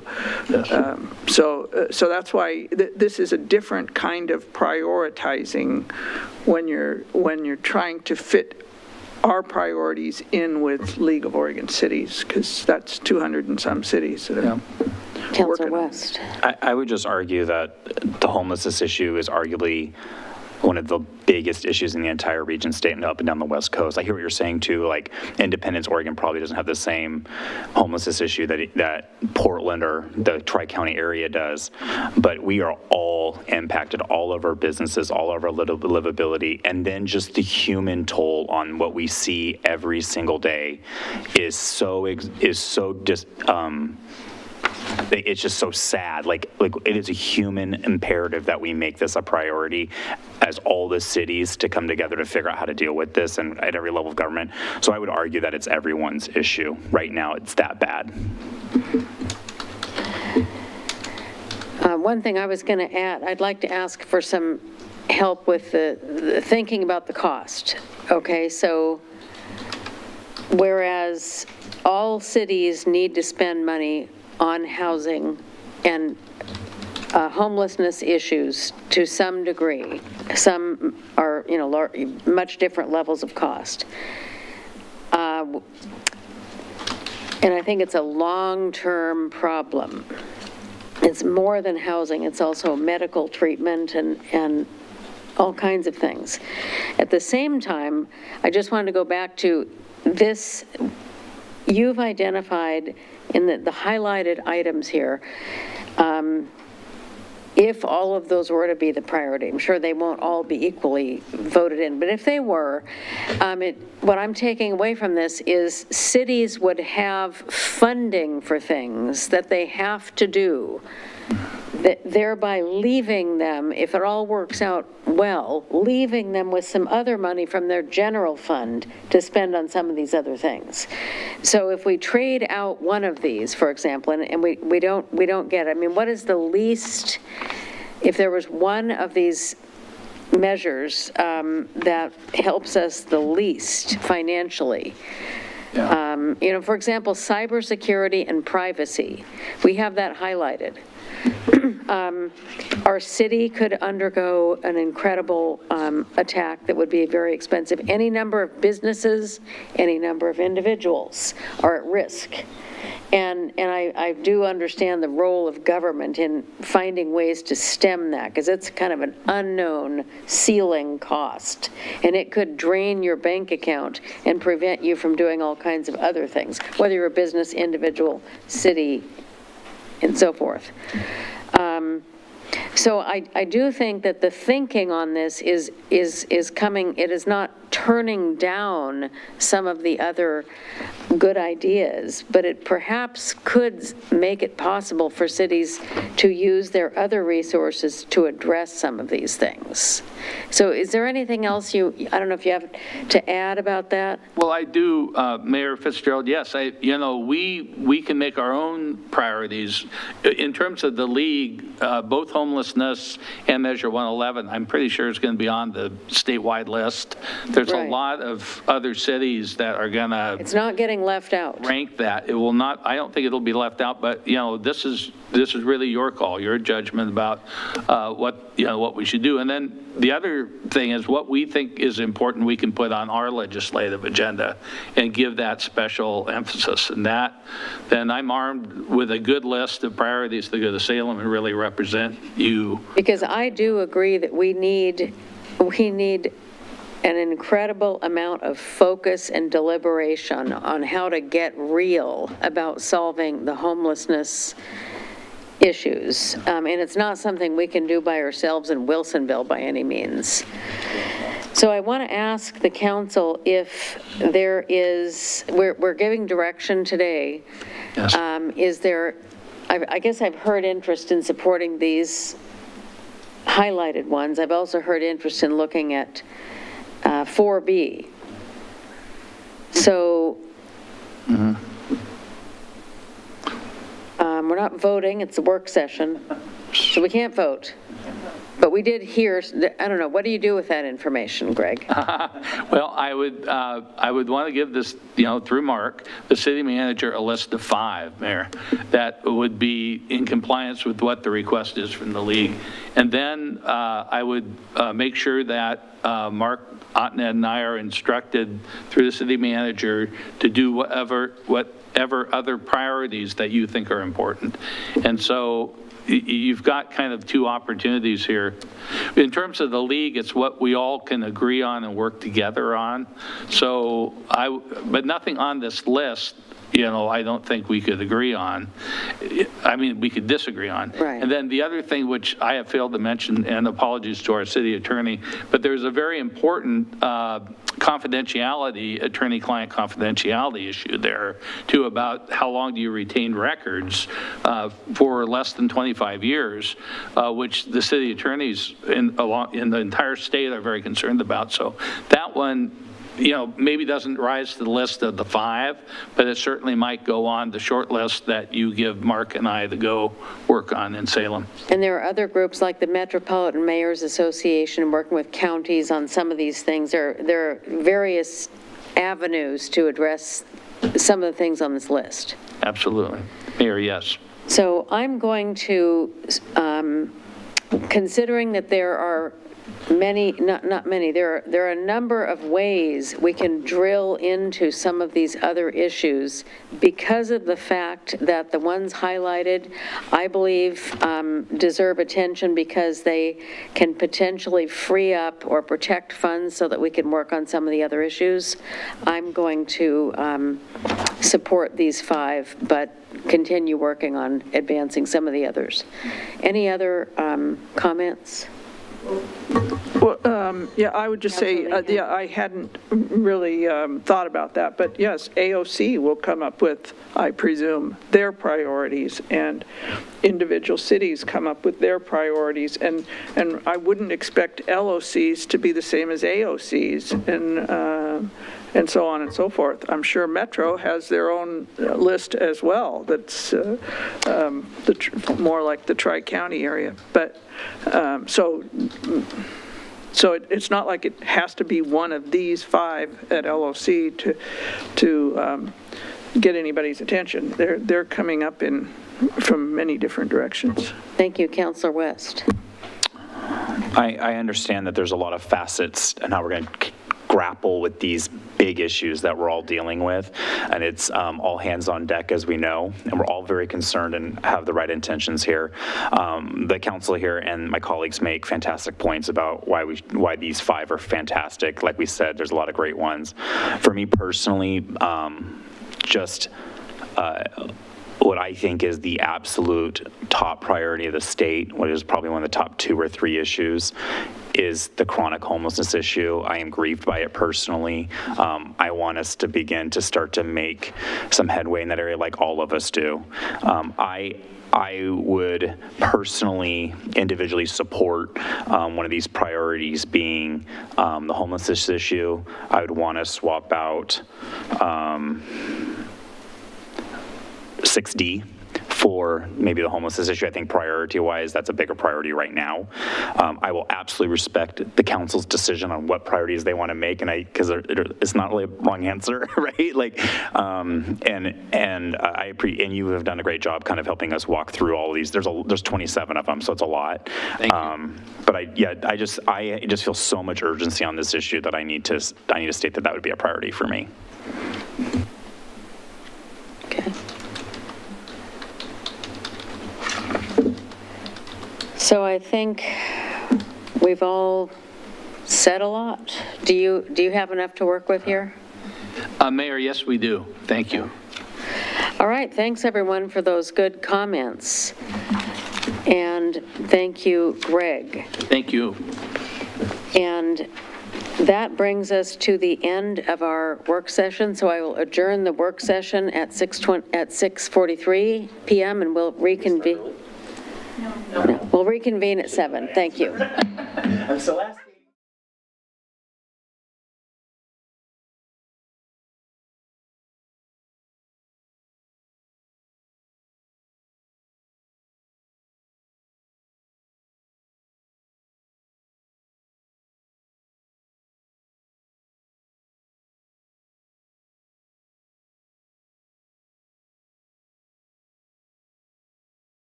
Call to order a meeting of Wilsonville City Council on Monday, August 1st at 7:01 p.m.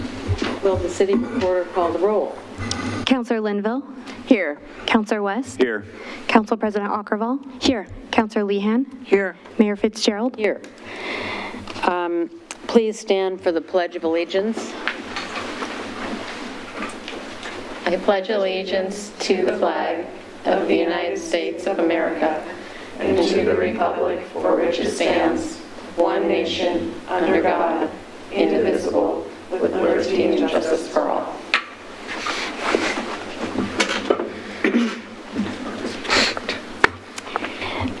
I would like to entertain a motion to approve the following order of agenda. Council President Ockervall. Your Honor, I move we approve the order of agenda. Second. Motion's been moved and seconded. All in favor say aye. Aye. Aye. Motion passes 5-0. Now for mayor's business, I'd like to start by asking our Assistant City Manager, Ms. Troha, talk about the problems we are working on with our water treatment plant, please. Thank you, Mayor. I'm going to have Martin Montalvo, who is our Public Works Operations Manager, come forward. He's got a short presentation for you on the water curtailment. We'll give you an update as to where we are right now, and then be available for any questions that you may have. Good evening, Mayor and Councilors. Martin Montalvo, Public Works Operations Manager, and the city's de facto emergency manager in certain times of the year. Giving you an update on what occurred over the weekend, which we're titling the July 30th curtailment event. So this weekend, based on some events that occurred at the wastewater treatment plant, and in consultation with the city of Sherwood, Clackamas County Emergency Management, and Washington County Emergency Management, the city issued what we call a soft curtailment of water usage. So a soft curtailment is a voluntary curtailment where we ask our community members to minimize use of non-critical water uses, typically irrigation, pressure washing, washing your cars, those types of non-essential uses.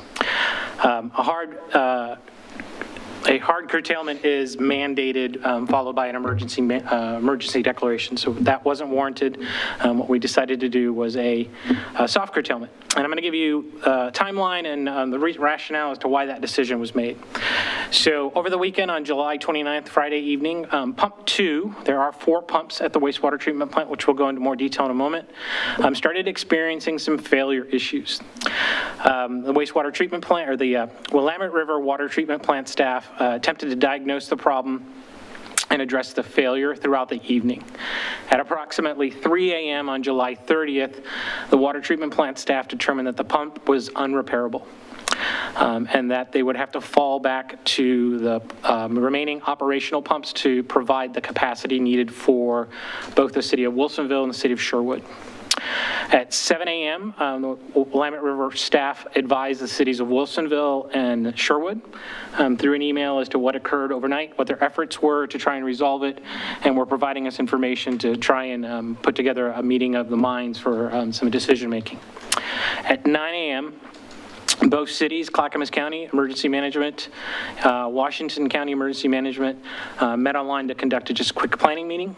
We did some situational awareness, identified what the levels of all the reservoirs were, determined what our demand calculations were for the next 24 to 48 hours, so how much water is needed to provide for our respective communities, and determine what our set limits were that we were going to be feeling comfortable with operating at.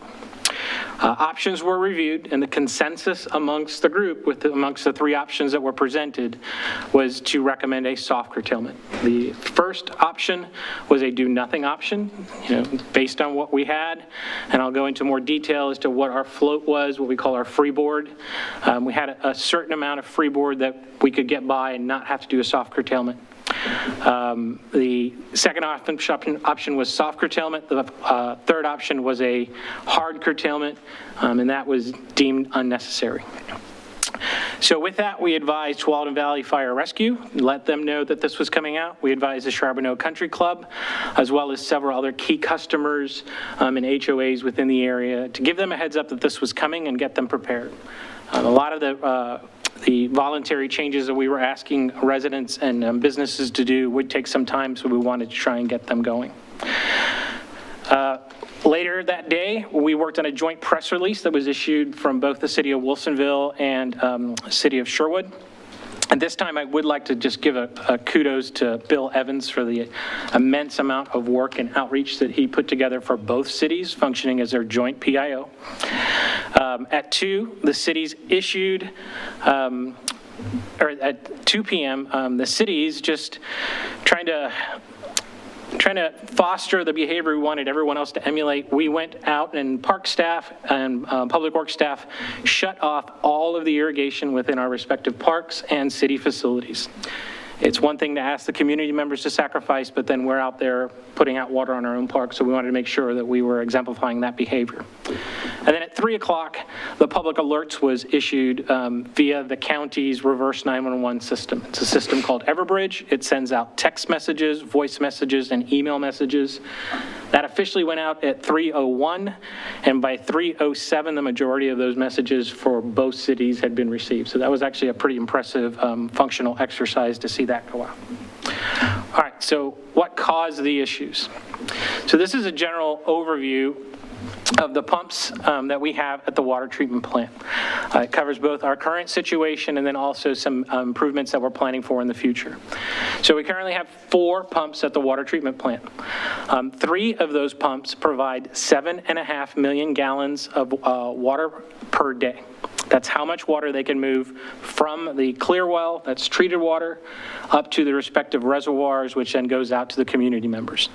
Pump 1 is fully functional and was fully functional the entire time.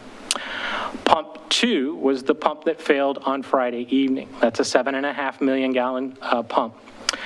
That pump recently had been upgraded to try and prevent issues just like this. A variable frequency drive had recently been installed there in 2018. It's the state of the art right now is our variable VFDs. Despite that, that pump experienced an electrical failure and shut down at 11:39 p.m. on Friday evening. Pump number 3 was in process for an upgrade. So I mentioned that we are in the process, we recently upgraded pump 2 in 2018. We're currently going through that exact same scenario with pump 3, is we're upgrading it to a new VFD and a new motor drive. So it was already offline. We can typically operate the entire plant and provide capacity on 3 pumps. Pump 4, which is a 4 million gallon pump, was and still is functional. And then I mentioned pump 5 here, which is a future installation that is in our master plan and will be going into construction sometime next year to give us another 5 million gallon pumping capacity. It'll also give us additional redundancy. So why did we call for a soft start? Well, it goes back into a little plus and minuses calculation as to capacity issues. So as I mentioned earlier, pumps 1, 2, and 3 can pump out 7.5 million gallons each. Pump 4 can put out 4 million. That gives us a total pumping capacity of 26.5 million on full capacity. With pumps 2 and 3 both being down, 1 for an upgrade, 2 from an electrical failure, that gives us a pumping capacity of 11.5. So one of the first questions that we had for the staff on Saturday morning when we convened was, what was the demand over the last 5 days? So our typical summer demand is about 8 to 9 million gallons per day. That's typical summer. Typical winter, just if you're interested, is about 4 million. The last 5 days prior to this, the average was 10.4. So we have a capacity of 11.5. We had an average of 10.4. That basically gave me a 10% freeboard that I was concerned with, and the consensus was we were all concerned. That doesn't give us a lot of tolerance if something goes bad. So for a sense of scale, we pulled the records. For the Villebois fire, if you all recall that, To respond to that fire, the fire district put down 400,000 gallons of water in response to that fire. With this scenario, I have about 1 million gallons of freeboard that I have available in the event that we have a fire event. So then the options were considered, and we said, what do we do to try and increase our available capacity? And the recommendation was made and agreed on, we would do a soft curtailment. So since that soft curtailment has gone in, today will be the second full day. So for the first full day, we went from an average of for the 5 days preceding, we were at 10.4. For the first day of curtailment, we were at 9.1 in consumption. So we gained 1.3 million in freeboard in addition to the 1.2 that we had already. So I've basically got a 20% pumping capacity, 25% pumping capacity that I've got available in the event that something goes bad. Okay? So what are our next steps? So as I mentioned earlier, Pump 2 was a warranty issue that had recently been replaced in 2018. We are working with the vendor out of Texas. They are working with our staff to diagnose what the issue. They have remoted in.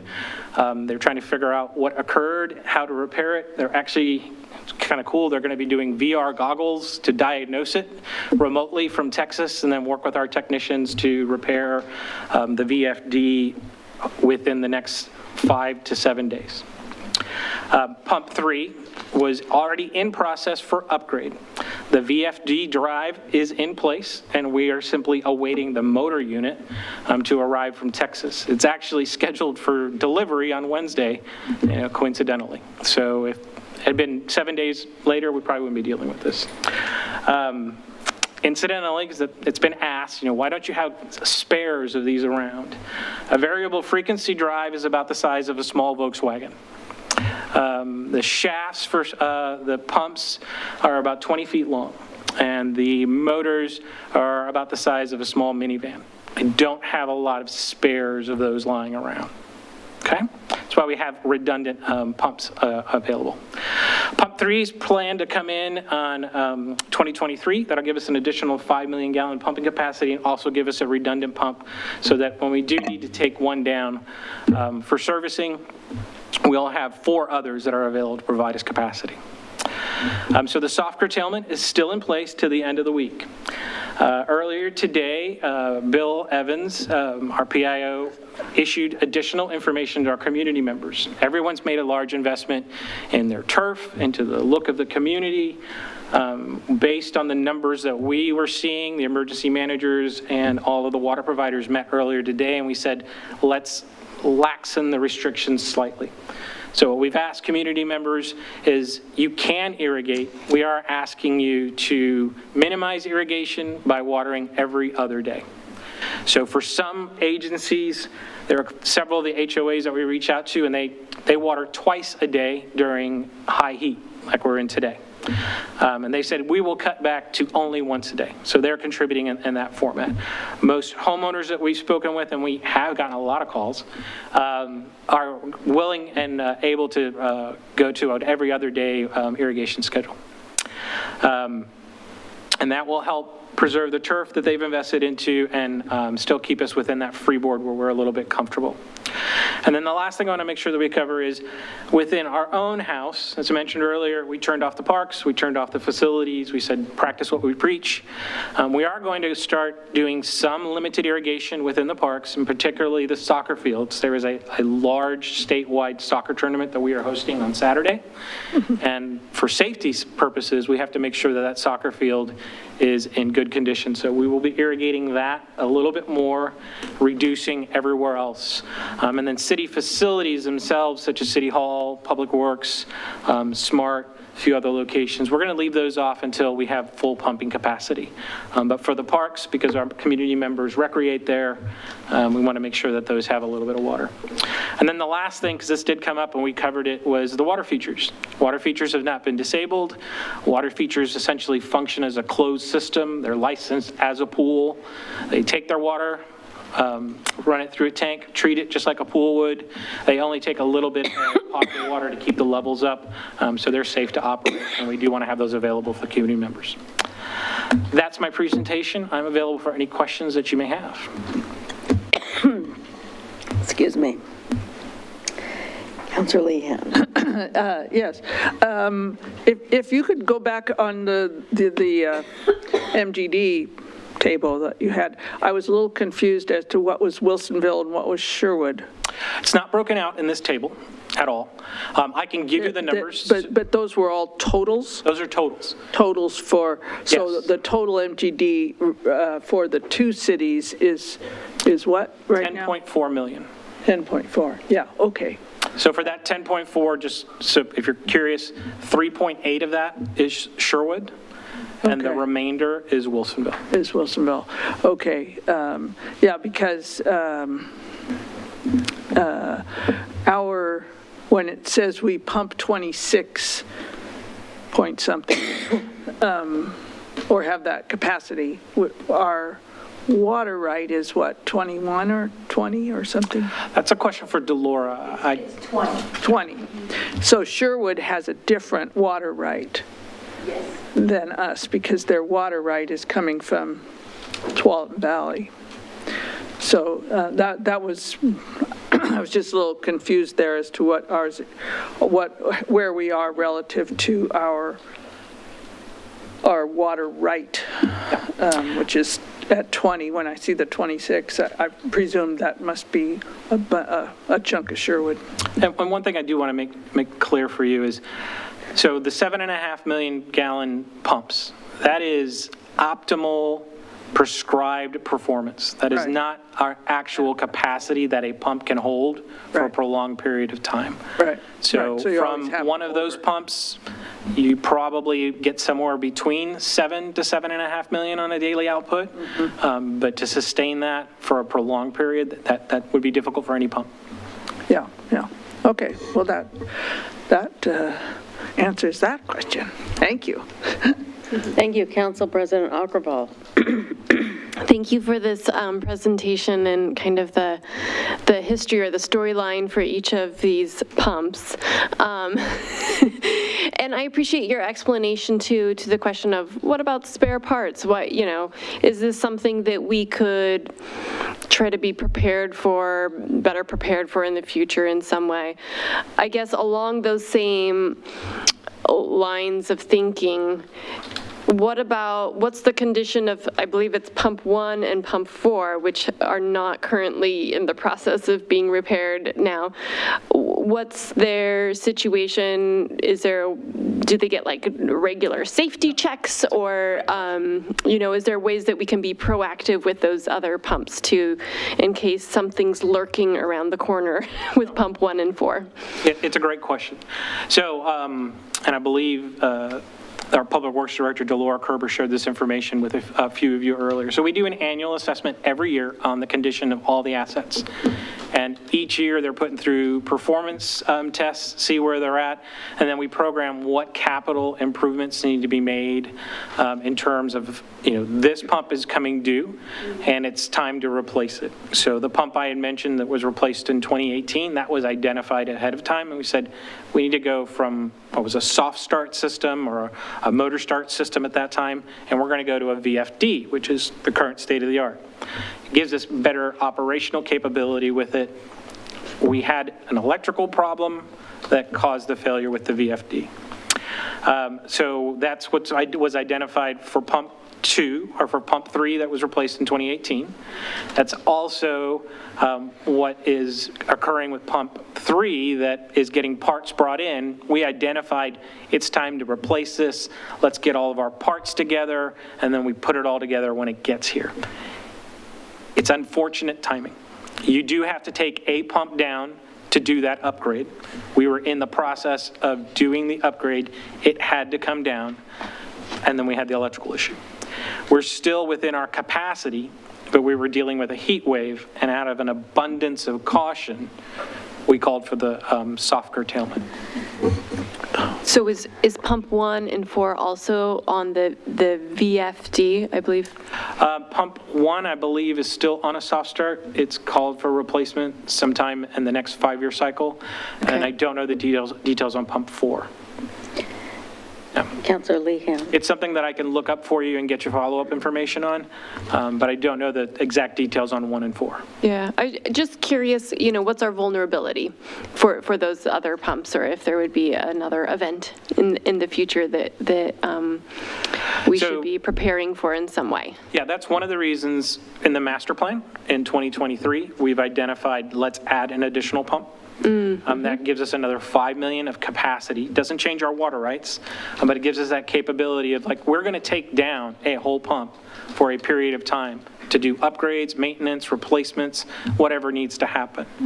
And it's still, with that additional 5, puts us well in excess of our demand needs. It gives us the flexibility. That makes sense.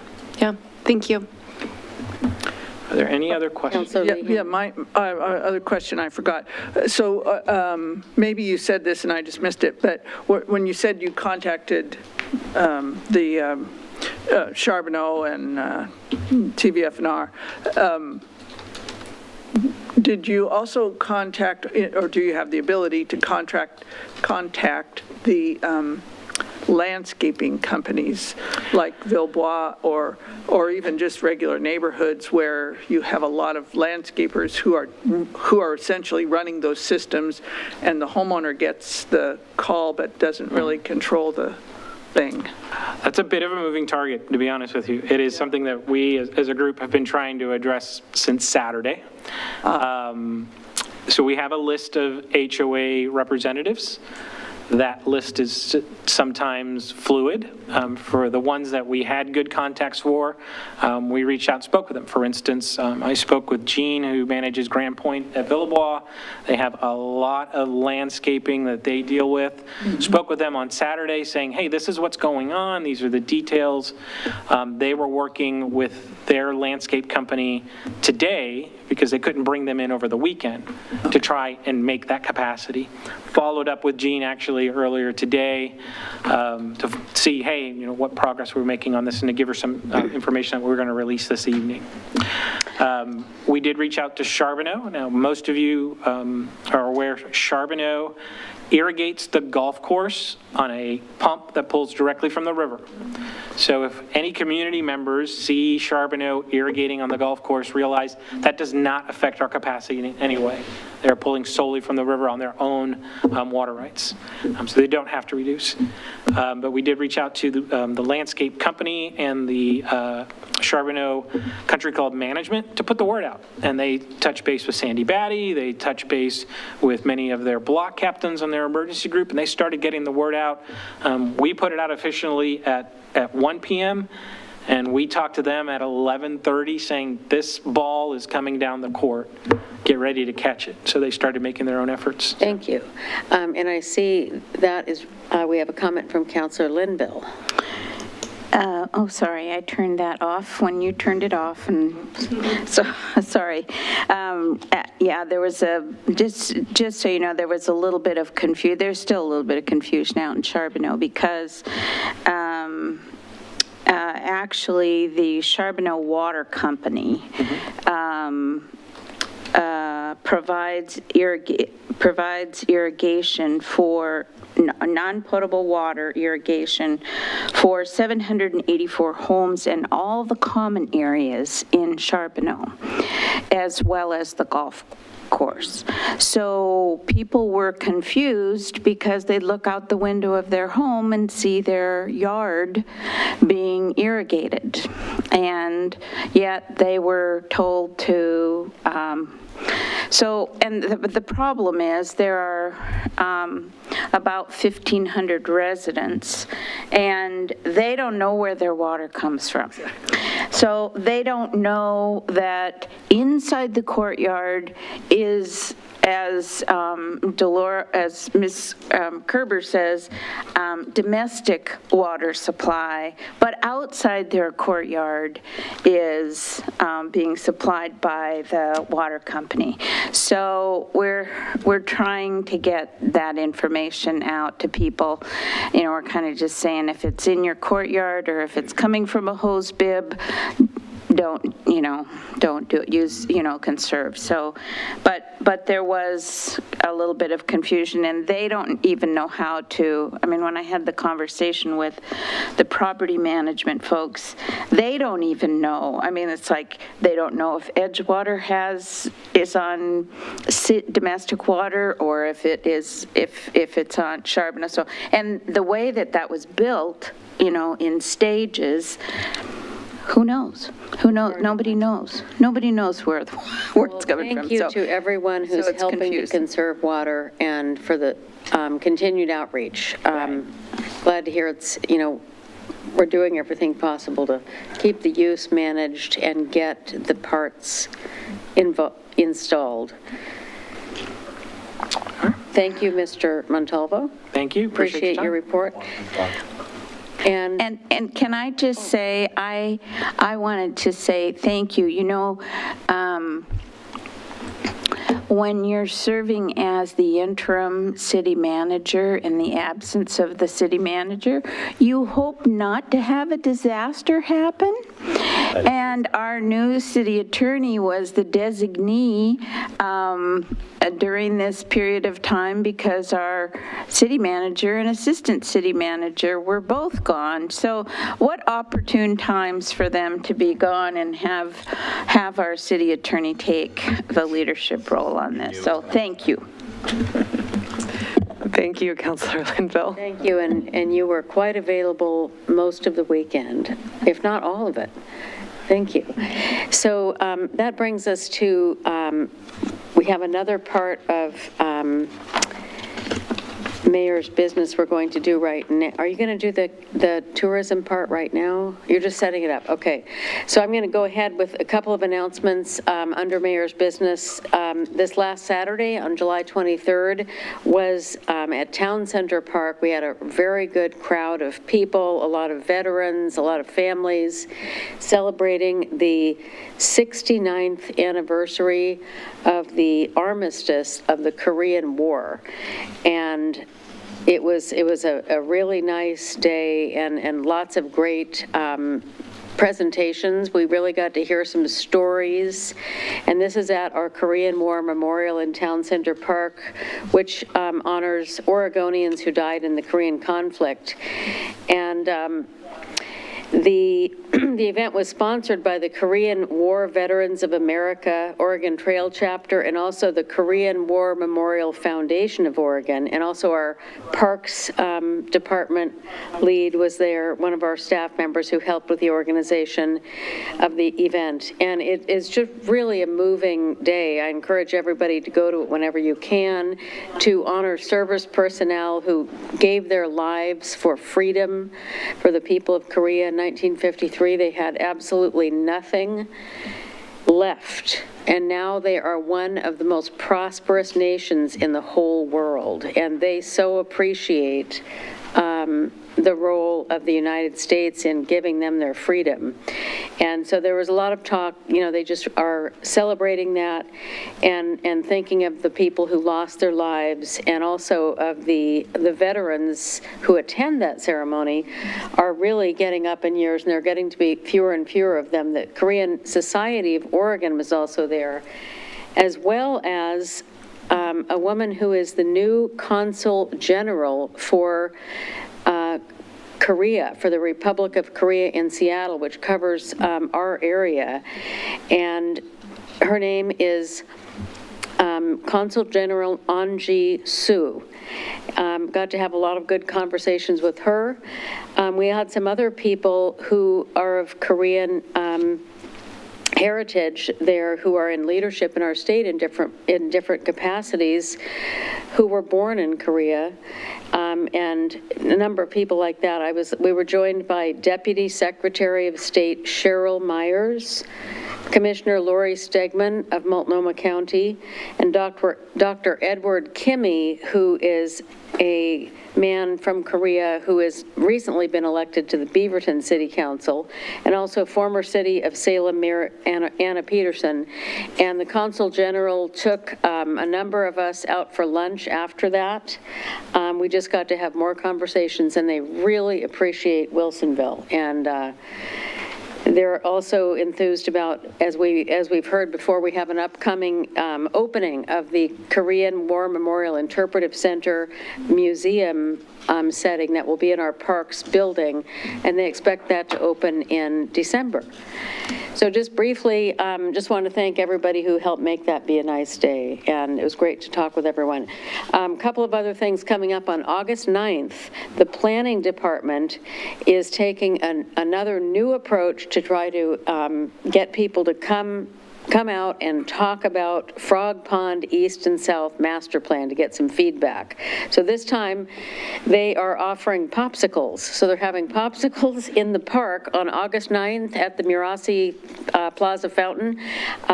They'll ask you a few questions about some of your thoughts as you enjoy your popsicle on the design of the future neighborhoods, sidewalks, trails, and parks in Frog Pond East and South. And there are two time periods on August 9th between noon and 2 and 4:30 and 6:30. So show up for that. And then also we have another community event coming up on August 25th. That is our community block party at Town Center Park, Thursday, August 25th from 5:30 to 8:30. It's really our end of summer celebration, and there is live music, food trucks, smart transportation, train rides, and plenty of games and activities for all. When we say smart train rides, I think that must mean bus. That's what my notes say, but smart doesn't have its own train. No, this is the train. If you remember a few years ago when we had this little train that went through the park, that's what it is. Okay. I remember seeing that going by once, and all of the people on the little train were looking at their phones. It was a really odd sight. So maybe this time they can look at the sights. It was really surreal. And September 17th are having an emergency preparedness fair. And what's happening at this fair, and you'll hear more details, but mark Saturday, September 17th on your calendar. It will be at the city's Stein Boozier Barn at Memorial Park from 10 a.m. to noon. You'll learn how to plan for an emergency, how to store critical documents, to build a to-go kit, and this supports one of our council goals, which is to help individuals and families prepare to be more self-sufficient. So I brought my show and tell go bag, which I haven't opened for a while, so I need to make sure it has the right things in it. I'll bring it to that. Did you build that in the bag yourself, like find a bag and then build it? Yes. Okay. I didn't think of it in that way, but yes, it sounds very, Did it come from very Costco impressive. prepackaged? I put it together. Okay. And it's a lot of things that you do have in your house, so I didn't go out and buy everything. Okay. Finally, our next city council meeting is scheduled for Monday, August 15th at 7 p.m. And our next section, we are going to now go to the communications part of our agenda, and following that, just to give you a preview of what's next, is we have citizen input and community announcements following that. So for this section, I welcome Ms. Mombert, who's going to give a report on the Tourism Promotion Committee Marketing Plan. Thank you. Good evening, Mayor and Council. My name is Zoe Mombert. I'm the assistant to the city manager for the city. And this evening, I'm just here to provide a quick update of some of the work that our tourism consultant, J. Ray, has been doing.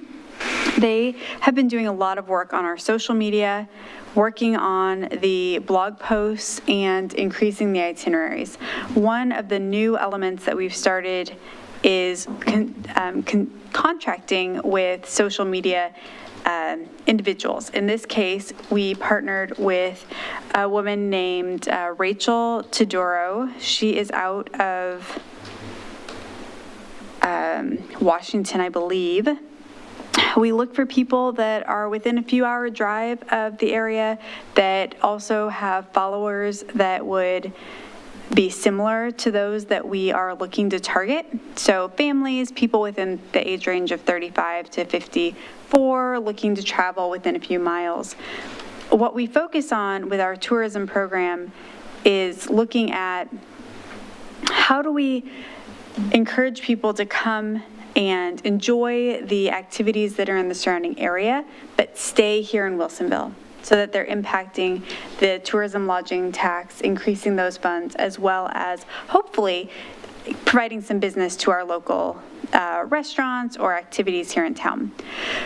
Rachel was here at the end of June, and her focus is on family fun. So we recently had a new itinerary that was put out, which was family fun. I think it was 4 kid-approved itineraries. So although Rachel has teenagers, they had a great time enjoying a number of things, including Bullwinkle's, the Frog Pump Farm, and they also highlighted where they ate. So this is just a high level, I'm going to scroll through because there's a lot of ads, of just an idea of her blog post that she put on her social media of what she enjoyed in Wilsonville. So she talks about the location, she talks about the family fun activities, they visited Memorial Park, they really enjoyed pickleball, they talked about where they stayed and the meal that they enjoyed. You'll notice here they also note that the Hilton Garden Inn is in town and an available option even though they didn't stay there. They continue with Bullwinkle's, trails. They brought both dogs with them on this trip. The dogs even made it to Frog Pond Farm. They continue with the splash pad. So if you didn't know, teenagers like them also.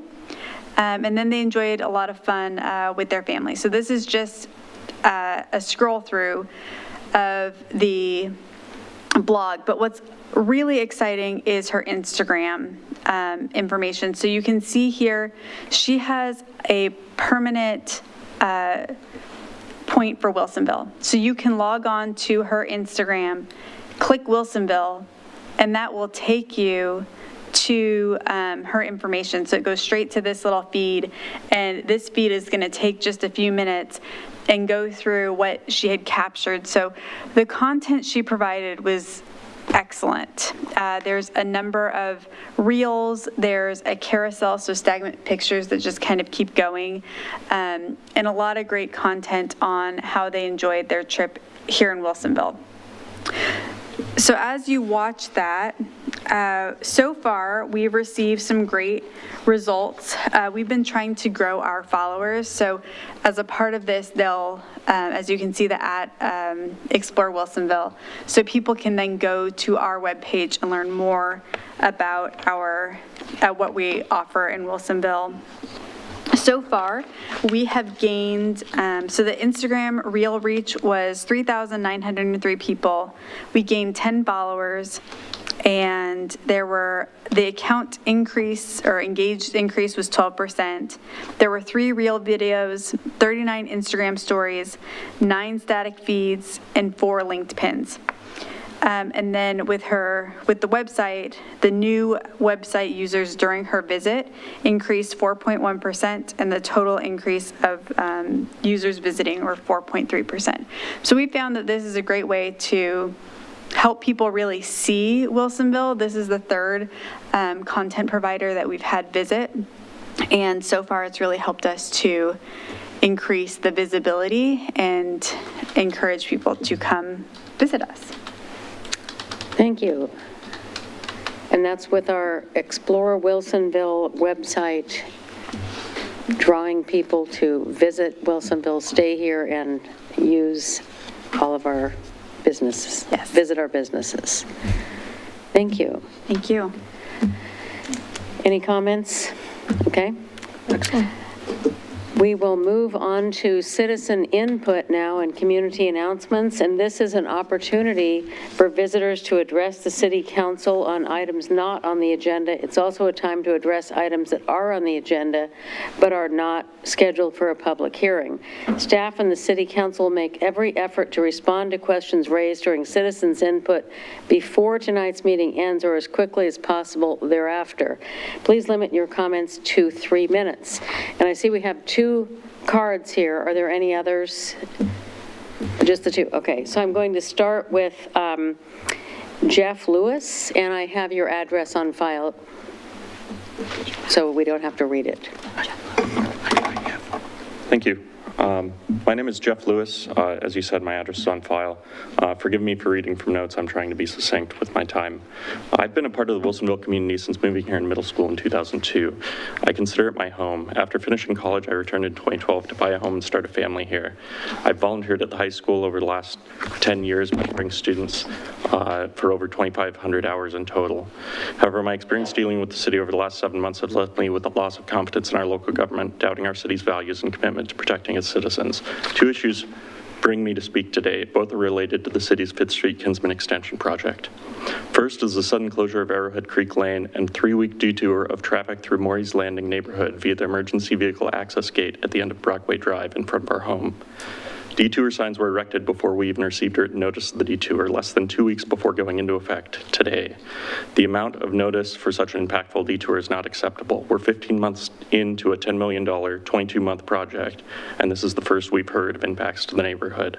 Any need for a road closure and detour should have been planned out and communicated well in advance so concerns could be addressed. Furthermore, the gate on Brockway Drive is for emergency use only, as agreed to by the Development Review Board when the water treatment plant was first approved. This detour is done in conflict with that agreement. After submitting many concerns last week via email to Bill Evans, my impression was that the city was scrambling to try and address these concerns since there's not adequate time following the notice. There were 2 construction projects affected by this detour, the Wilhelm Water Supply Project and upgrades at the water treatment plant. Traffic on Arrowhead Creek Lane near our house was approximately 90% construction traffic last week. For the first 6 months of 2022, these projects were idle, and a detour earlier in the year would have had much less impact, further indicating a failure to plan and coordinate in advance. The second issue, which I've also submitted written testimony I encourage you to read, is much more long-lasting and impactful to our quality of life. Starting in early January 2022, Moore Excavation Inc., MEI, leased land from Wilsonville Concrete Products, WCP, in the northern section of tax lot 31W23B, 02001 in Wilsonville. They set up a new industrial operation to process road construction debris. Equipment includes multiple excavators with jackhammer attachments, a mobile concrete chopping plant, front-end loaders, and countless vibratory dump trucks. All of this heavy industrial operation is taking place less than 200 feet from 2 neighborhoods, Morey's Landing and Oakleaf Mobile Home Park. As of today, despite 9 complaints to the city of Wilsonville about the noise issues over the past 7 months, the city has failed to take action to bring MEI into compliance with the noise ordinance. They fail to acknowledge that there has been a change of use on this property and claim that the landowner is exempt from the city's noise limits for industrial activity as a pre-existing non-conforming use. As it turns out, MEI is the city's contractor on the nearby 5th Street Kinsman Extension project. As this new industrial waste... You have reached the 3 minutes. Okay. We do have this in writing, so we all have this long, we just received it, so yes. Everyone hasn't read it yet. So I know that you do have, just because we always try to be fair on this 3-minute thing. Sure. You do have another presenter with you. Would she want to continue with that statement, or? Is it, that's me. Can I cede my time to him and he can just go with it?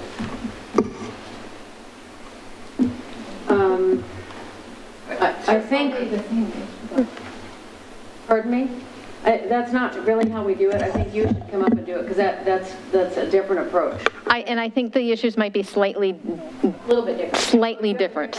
Well, I think it's on the same topic, but I think what Jeff is talking about is different. 3 minutes per person. So I kind of create problems if I start switching it up. So thank you for understanding. Yep. Thank you. Thank you. And then we'll go to Robin Reavers, and we have your address on the record. Yes, hi, thank you for the opportunity to speak. I live in Morey's Landing. I'm at the other end of the block from Jeff Lewis.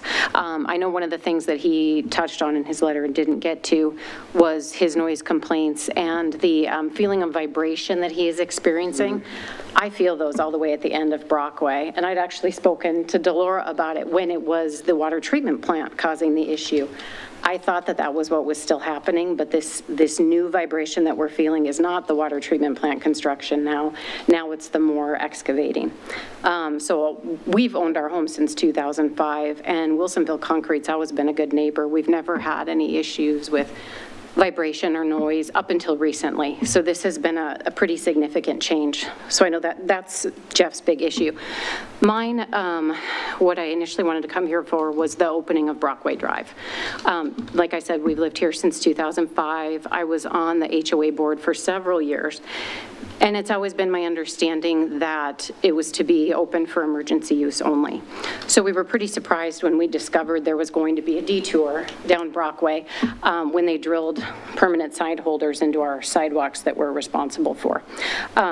So I'm hoping, kind of come here for assurances that the opening of Brockway Drive was more of a one-off and maybe an oversight or lack of institutional knowledge, and that this isn't now a new trend that is going to allow the opening of Brockway Drive when it's outside of emergency situations, which is what it was approved for. Okay, thank you. I don't know the answer to that right off, but we did, so we have that recorded. And did you, so thank you for that clarification. So anything else on your time frame? Nope. Okay, you still have a minute, but that's Yep, okay. I'm speedy. Okay, thank you very much. And what I would like to do is, because the city council just received this letter tonight, we probably haven't all had time to read it at the pace would be useful. So I'd like to ask our assistant city manager of, just to guide us on what would be the next step or any information you have tonight, or would you like to take time and come back to these citizens after gathering more information? I think given the fact that the questions is about currently with the opening of Brockway Drive, I think Zach might be able to give you a little bit of information as to what the timeline is. So Zach, if you could give us some sense of the timeline of that project, how long that entrance will be open, why it's open, I think we can address that piece of it for you tonight. There may be some other additional research we need to get back to you on, specifically about some of the noise concerns, and I have met with Jeff, and so thank you for coming this evening. We can get back to you all with some of those concerns that they've raised regarding the noise of Wilsonville concrete and more excavation, but in terms of the opening of their street, I think Zach could address that now. Yeah, good evening, Mayor and Council. My name is Zach Weigel, City Engineer for Wilsonville, and yeah, so the reason for the detour is as part of the 5th Street Kinsman Road project, we have to realign and regrade Arrowhead Creek Lane where it connects to Industrial Way now. One of the big challenges with that project is that the new elevation of 5th Street is much higher. It's 6 feet higher than Arrowhead Creek Lane exists today. So we have to do quite a bit of fill to bring those two roadways up to the same grade. And pretty close to where that connection is occurring is an existing bridge over Arrowhead Creek. So there just isn't room to construct a bypass or to construct the roadway in phases. The only feasible option to move forward was to close the road and use the Brockway detour. We did limit the contractor to 3 weeks for the closure and for the detour. We've worked with Kiewit, who is doing the water treatment plant project and the Willamette Water Supply construction project to work with Wilsonville Concrete to for any material or large construction equipment and any large deliveries to the water treatment plant. They're working with Wilsonville Concrete for scheduled access through their site and not using the detour. We've also worked with David Valenzuela to have our speed trailer on Orchard while the detour is in place. So we tried to minimize the impact on the neighborhood as much as we can. This is a one-time only option we had to detour traffic while this roadway construction is done, and 3 weeks is the time frame for traffic to resume back to what will now be 5th Street access instead of Industrial Way. Thank you. And with regard to the noise issues outlined in the letter, are you prepared to talk about that tonight, or do you want to do that at a later time? Mayor, I think we want to talk about that at a later time, and I can give the council a more thorough debrief Okay. from the I legal would like to perspective. hear that. Thank you. Councillor Linville? Yeah, is that also the vibration issue as well? So, okay. Okay, so, I mean, I'm interested in that as well. Okay, so we will look forward to probably at our next meeting hearing more about that, or you can communicate in the meantime with us.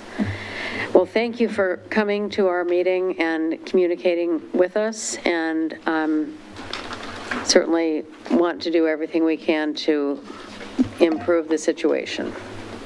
Can I just add one thing? I would encourage you all to contact Zach, or for Zach to contact both of you. I think that's an important communication to have throughout this project so that you can get questions answered, and Zach can provide you with any of the information that you need.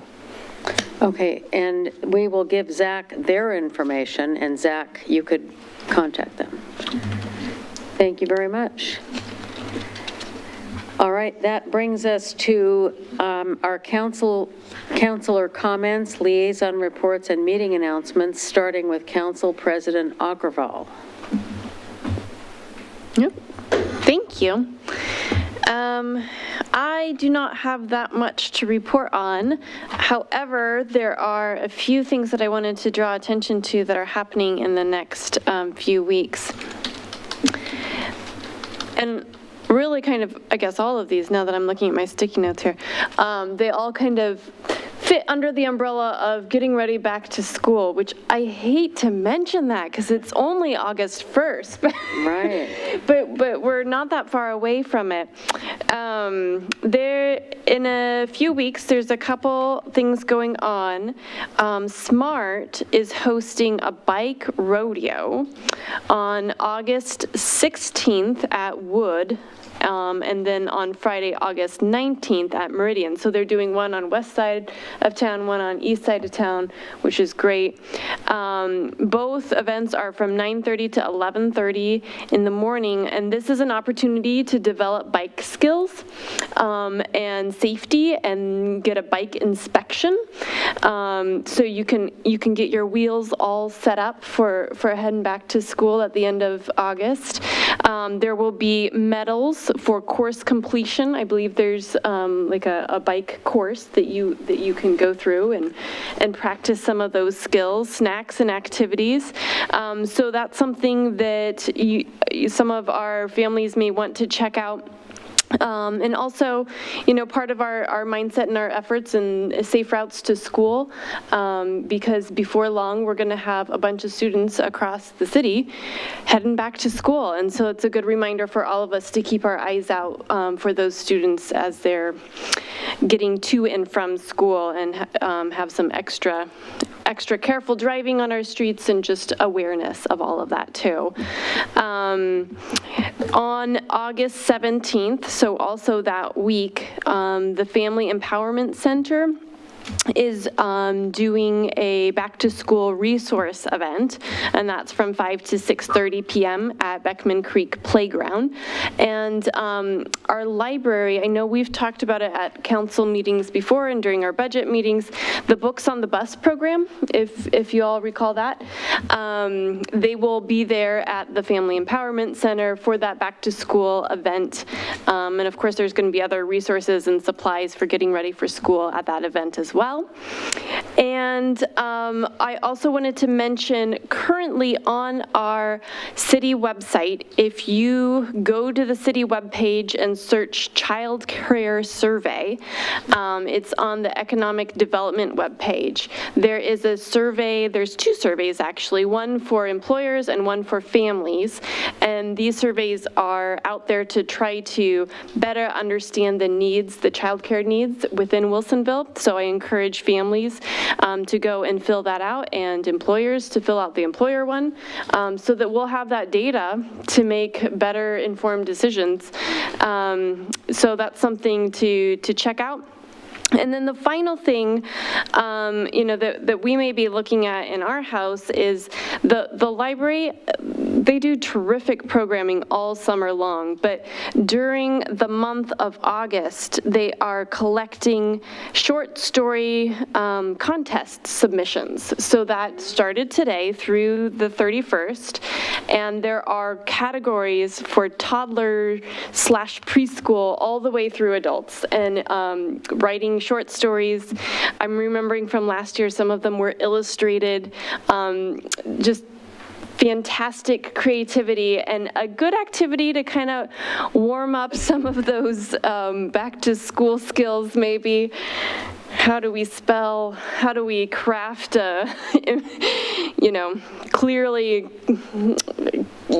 I don't know, thesis statements and all of that review again, right? So there's prizes that go along with that, and it's just one of the fantastic things that our library does during the summer. So you may want to look at that as you're thinking about heading back to school at the end of this month. I hope everyone enjoys these last few weeks of summer. And that is it for me tonight. Thank you. Thank you. Councillor Lehan. Yes, I don't have very much either. I just wanted to mention that we have a skate park that we are dedicating in Memorial Park on the 13th of August, which is a week from this Saturday. So that should be a fun thing to attend. And it's not about getting ready for school. No, just skating. Okay. And so don't hesitate to come by and see that. And then event-wise, I don't have anything else, but I should have brought this up in earlier council concerns, but about our public works building that we're going to be ready to build, or this building, which we have had fabulous redesign after we had the water damage from earlier in the year. But I just want to mention, as the history person, we have a fabulous set of aerial photos that are locked away in the upstairs hall. And I think we need to find a place to put those, that the public can see these, because they go back to 1947 or 48, aerial photos of the city of Wilsonville. They ought to be in this hallway, or in the Public Works hallway, or somewhere where the public could see them, because right now, you can't see them unless you have a key. So anyway, just a thought I wanted to throw out there. They are or at the library or somewhere, but they are fabulous photos with a lot of history that you can go back and look at how the city has changed since the 40s. Well, we're getting great suggestions for our walls. There you go. All we need is a couple frames and we're there. Oh, these are all framed. Oh, they're already framed. Okay. Framed on the wall. Okay. You haven't seen them? I didn't even know they existed till just now. Right by your office. I need the key. Okay. I'll see if I can get a hold of it. Councillor West. Thank you, Your Honor. I know that we've talked about the wide concern that we all have had about the trades and the industries of young people being able to learn a trade and then get a living wage job, and that's been a regional issue. Councillor Linville has talked about it in our council meetings. I know it's been brought up under a lot of different topics of meetings. I had the absolutely great experience of being invited to go hang out with the ironworkers. And they gave me a tour of their apprentice facility. I even got to do some welding. They offered me a job. I politely declined. Yeah. Yeah, it is scary. I mean, it's some of the images they have in their apprenticeship building where they have classrooms and all these workplaces. It reminds me of that classic old New York image where there's that iron beam coming out on like a New York State building and they're just sitting at the hard hats having lunch. And we've all seen that poster. But this was of the US Bank Tower. So it was a little more realistic. But they, throughout the region, do this great work. And I was really honored that they had me come out and from like a local elected perspective to be able to see this. They were happy to have somebody from Wilsonville come out and take a look. And then really talking about the importance of using apprenticeship trade workers when we have local work to be done, and that also helps these new trade workers get the experience that they need.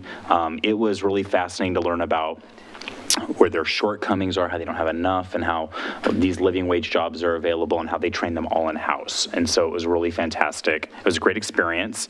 I appreciated that opportunity. Also, I had a conversation with the regional director for Kiwanis.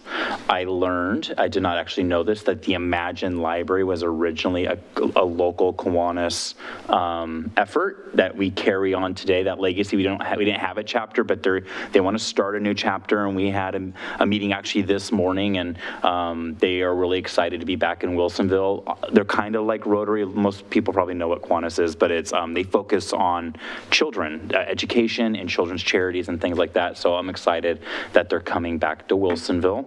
And then it is still really hot, as we all know. Record temperatures again. I think we just had a record of consecutive days over 95. It's hot.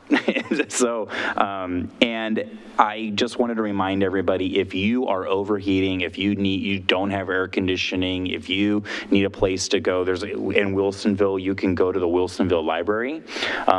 And it actually, except on the weekends, it's open till 8 p.m., I believe. It was open yesterday, too. Yeah, so you can, it's by the time you hit 8, we start to cool down, not fast enough, but we're starting to cool down. But also the Wilsonville Community Center isn't open till 7 most days, or 5? No. 6? No? It's just no? It's open till 5. Open till 5, okay. But we recommend if people are looking for a place to cool down is to go to the library. Okay. The library is really more equipped and set up to kind of handle folks coming in and just looking for a place to be than we are at the community center. So that's where awesome. we prefer them to go. That's good to know, because on the website it's listed, but that's good to know. Go to the library first. And also, I was so happy when you guys were like, nope, we didn't shut down the splash pad or the fountains, because that's a cooling place, right? Like that's a place where if you're just overheating, just go soak in one of the cool fountains we have, and that's a lot of fun too. So yeah, that's all I have this week, but try to stay cool out there. Thank you. And we'll get through it. Yeah. Thank you. Councillor Linville. Thank you, Your Honor. I just wanted to report back on some of my activities since we last met. I participated on the 20th in the C4 Metro Subcommittee. That meeting is 7:30 in the morning, and I'm very excited about it at 7:30 in the morning. We really focused mostly on preparation for the C4 and the JPAC meetings. So much of the information is passed on with those members that are, there's some redundancy in the C4 Metro Subcommittee. Obviously, the pricing study is the biggest issue that is going on right now. Excuse me. And then later on that same day, on the 20th, at the mayor's request, I testified on behalf of the city on the Oregon Highway Plan toll amendment that is being proposed, and it really providing our concerns about the lack of local access that our community members have, and the need that they have to use the interstate for transportation to particularly get to local services. So that I think needs to be a theme that we continue to provide to the Oregon Department of Transportation. And then on the 27th, I participated in the Wilsonville Area Chamber of Commerce with 3 of our staff members. And it was a very hot day on the 27th, and the 4 of us did not die of heat stroke, and we well represented the city, I think. Golfing, yes. The winning team was 21 under par. Yeah, well, they scored differently than we did. I was like, We were only 2 under, and we found out later that we didn't score correctly. So we probably would have been right in there, I think. Delora did a great job, and so anyway, we had a fun time. It was great fun, and then. I also attended, on the 21st, I attended on behalf of the city the reception that the Rotary had for their very first concert in the park. It was a reception to thank those groups, individuals, and organizations that helped support the concerts in the park. So that was held at our Wilsonville Parks and Rec building.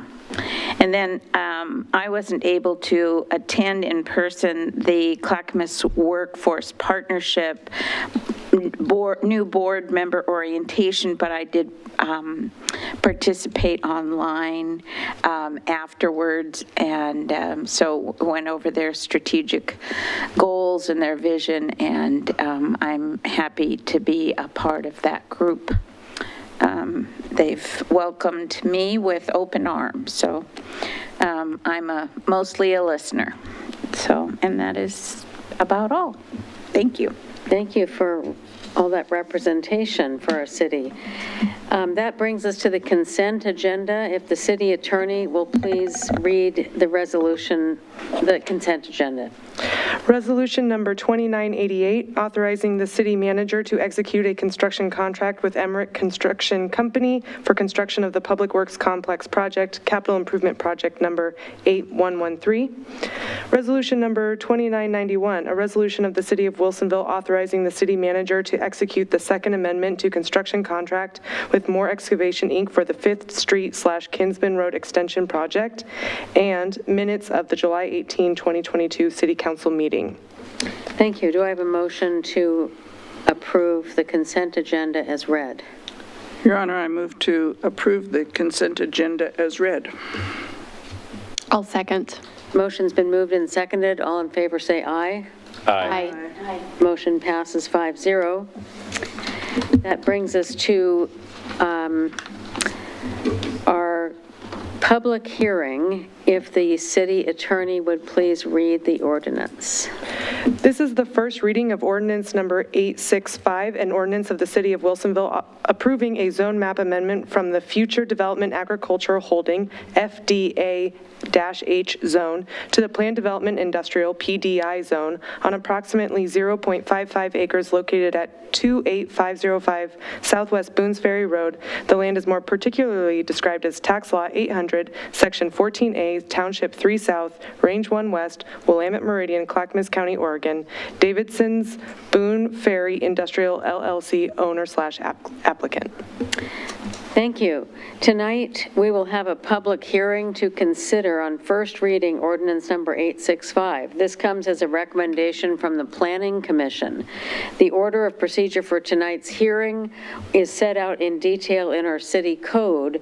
In brief, we will start with a staff report. Next, the public will be asked to provide testimony. I will ask everyone who signed up. Mayor, I apologize. It looks like we have a legislative land use hearing script, and we need the quasi-judicial land use hearing script. We certainly do. So I apologize. We can get that pulled up for you here really quick.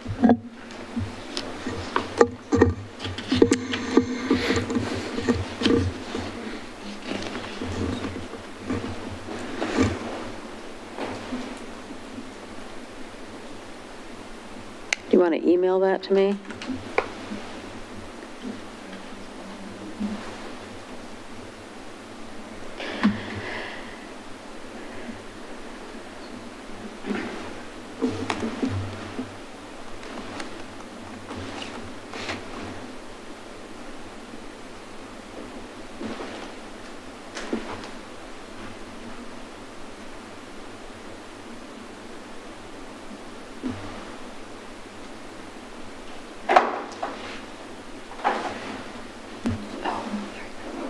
Oh. I'll just use this. Okay. Sorry, we had the wrong material there. So this is a legislative land use hearing. Sorry, Mayor. It should be a quasi-judicial land use hearing No. script.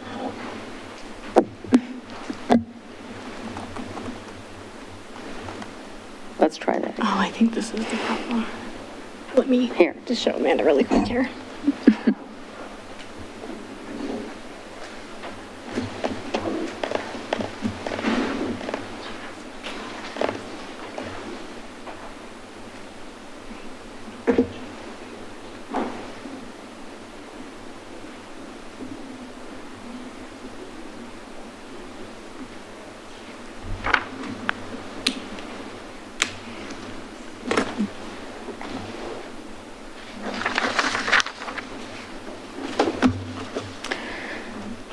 We used to have these on laminated pieces of paper. Just pull it up to make sure that's right. Yeah, that's the right one. That's the right one. Did you find it?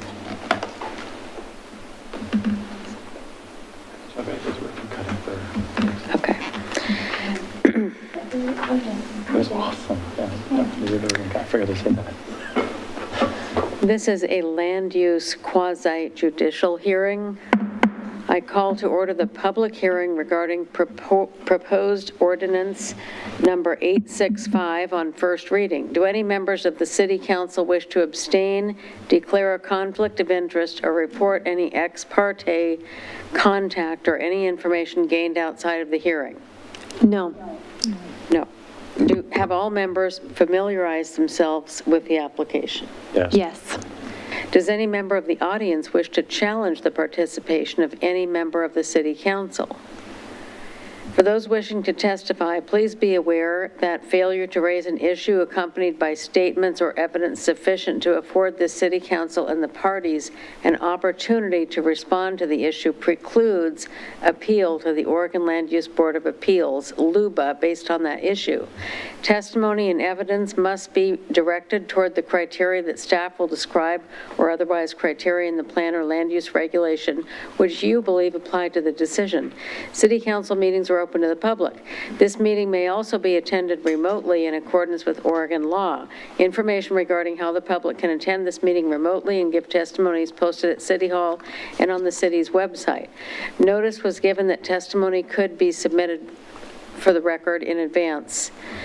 by emailing or mailing it to the city recorder. Testimony may be submitted in writing at any time prior to the closure of the public hearing. Once the public hearing is closed, no further testimony in any form will be accepted.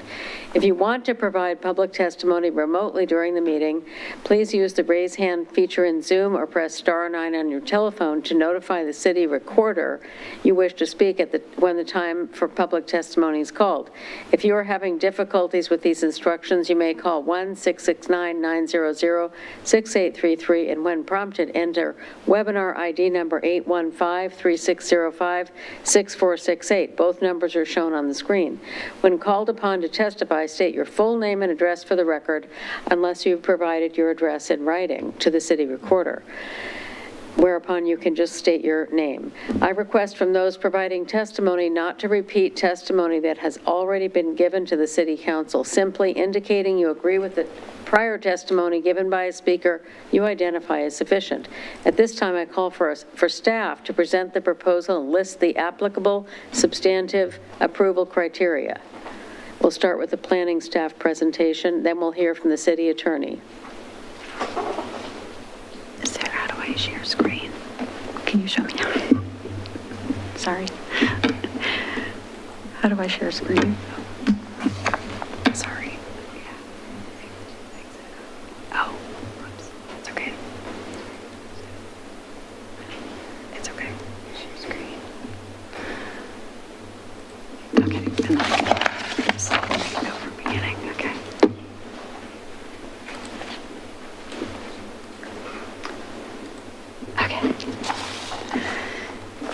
Good evening, Mayor Fitzgerald and councilors. My name is Cindy Luxhoy, Associate Planner, and I am here tonight to present for your review ordinance number 865, which is a zone map amendment for the Wilsonville Industrial Yard project. As required by statute, I would announce that the applicable review criteria for ordinance number 865 are on page 2 of the zone map amendment findings in Exhibit B of Attachment 1 of the council staff report. The property subject to the zone map amendment is tax lot 800, outlined in yellow on the aerial photo on the left of this slide, located at 28505 Southwest Boones Ferry Road. Tax lot 800 comprises the northern portion of the Wilsonville Industrial Yard site.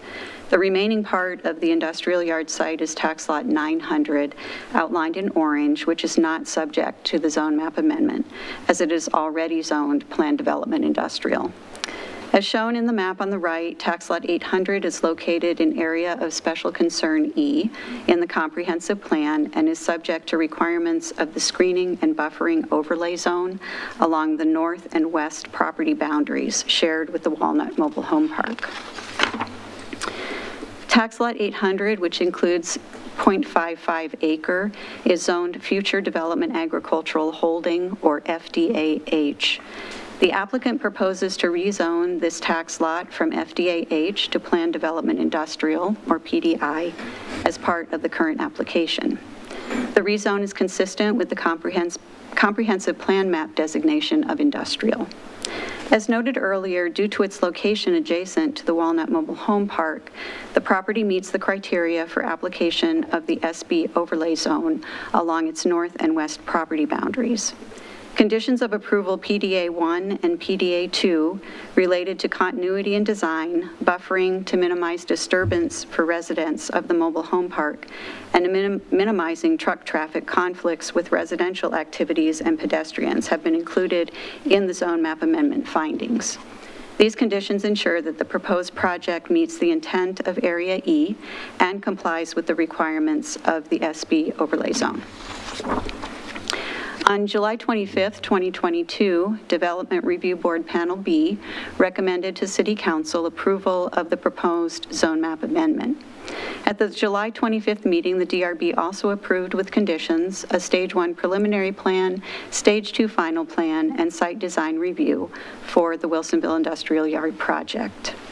Approval of these requests is contingent on City Council approval of the zone map amendment before you tonight. Based on the information presented, staff recommends approval of the zone map amendment request. This concludes tonight's presentation by staff. I'm happy to answer any questions you may have. And also Beth Zahner with AAI Engineering is participating tonight, representing the applicant, and is available to respond to questions as well. Thank you. Thank you. Are there any comments from the city attorney? No comments, Mayor. Would the applicant now be ready to make their presentation? I don't believe they have a presentation, but they are available to answer any questions. Council, do you have a question? Councillor Linville.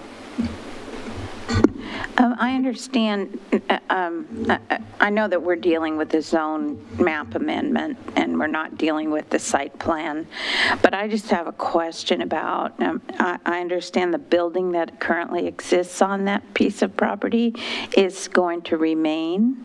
Correct. What is the rationale for that? It's just it's a single-family house that the property owner has chosen not to demolish. They have just kept it there. They don't intend to use it as part of the current application or the use on the site, but they haven't removed it. So is there a problem with zoning when we change it to a PD, help me get that right, PDI, to have a residential facility on that, in that zone? No, the structure itself, because it doesn't meet the setback requirements for PDI, it essentially becomes a legal non-conforming use on the site. So it would just remain there until they decide to do something different with it, including demolishing it.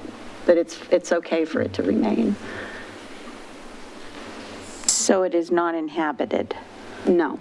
And they don't intend to? They do not intend to have, Okay. for anyone to live there.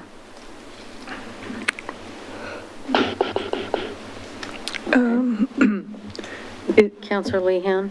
Is this the site that used to have that red barn on it? I don't believe so. It had two houses on it, and then one of the houses, the one on the north side of this part of the site, was demolished and replaced with a mobile home, and then that was removed a couple of years ago. But I'm not aware of there being a barn there. Okay, I'm just trying to figure out where it was because I don't have Google Earth on here. But, Could you go back to that? You had a slide Yeah, I that did had have a an good Google area. Maps. So let's see, oops. Yeah, I've got that. I pulled that up on Google Maps, but I can't go back in time, which I could if I was on Google Earth. But, I mean, I don't see any problem with this, with going forward with this, but it raises a couple of concerns for me. One is, gosh darn it, I feel like I've said this so many times over the last 20 years, let's not tear anything down without taking a picture of it. But we do that all the time. And I go out and take the pictures, or I get Bill to go out and take some pictures before it goes down. But even these little houses, even these little sheds, we should get full photo documentation before we take them down. I don't. Martin Brown used to do that piece, and then we keep losing it. And I mean, the number of buildings that are gone, and we have no photographic record of them, is just enormous. So there's that. Then the other issue, of course, is, and I think, I mean, it just raises the fragile nature of Walnut Park. And this is much smaller than Thunderbird was, but you talk about homelessness, it's right here about to happen, because all of these units are aging in place and can't be replaced, can't be moved. We'll have the same issue when the owner decides to do something different here. A lot of displaced people, not as many as Thunderbird, And we did build a building for the people who were displaced, but it takes time to make those changes. So I know that has nothing to do with this particular thing, and I think they have been trying to work with buffering, and the city has been working with buffering this mobile home park. But we shouldn't let this sneak up on us like Thunderbird and say, oh my gosh, we had no idea, because clearly this is a thing waiting to happen, tragic for the people there. So has nothing to do with this project. I think they've been trying to be as sensitive as they can to the mobile home park, but there it is. Yes, and that's, that's the reason why we've required that they have that 20-foot buffer with vegetation on basically the north, the west, and if you look at the entire site, there's also a portion of that southwest corner of the site that has, is adjacent to the mobile home park. So Yeah. they're doing that, and then we've also included a condition on, related to noise and truck traffic. So between the hours of 10 p.m. and 7 a.m., there is to be no truck activity through that driveway, the main driveway on Boone's Ferry Road, and that's within 100 feet of the boundaries shared with the mobile home park. So essentially, because that driveway is in the 100-foot area, they won't be able to use it at nighttime. Yeah. Well, this is our last mobile home park. Well, no, the other one on Oak Leaf, which is manufactured housing. It's a little different than a mobile home park, but we've lost 3 at least. Yeah. So that's a lot of low-income housing that disappears in a swoop. And there's nothing else like it would, like you say, you cannot replicate that. No, and you can't move those units because units of more than 10 years old aren't allowed in any other park. And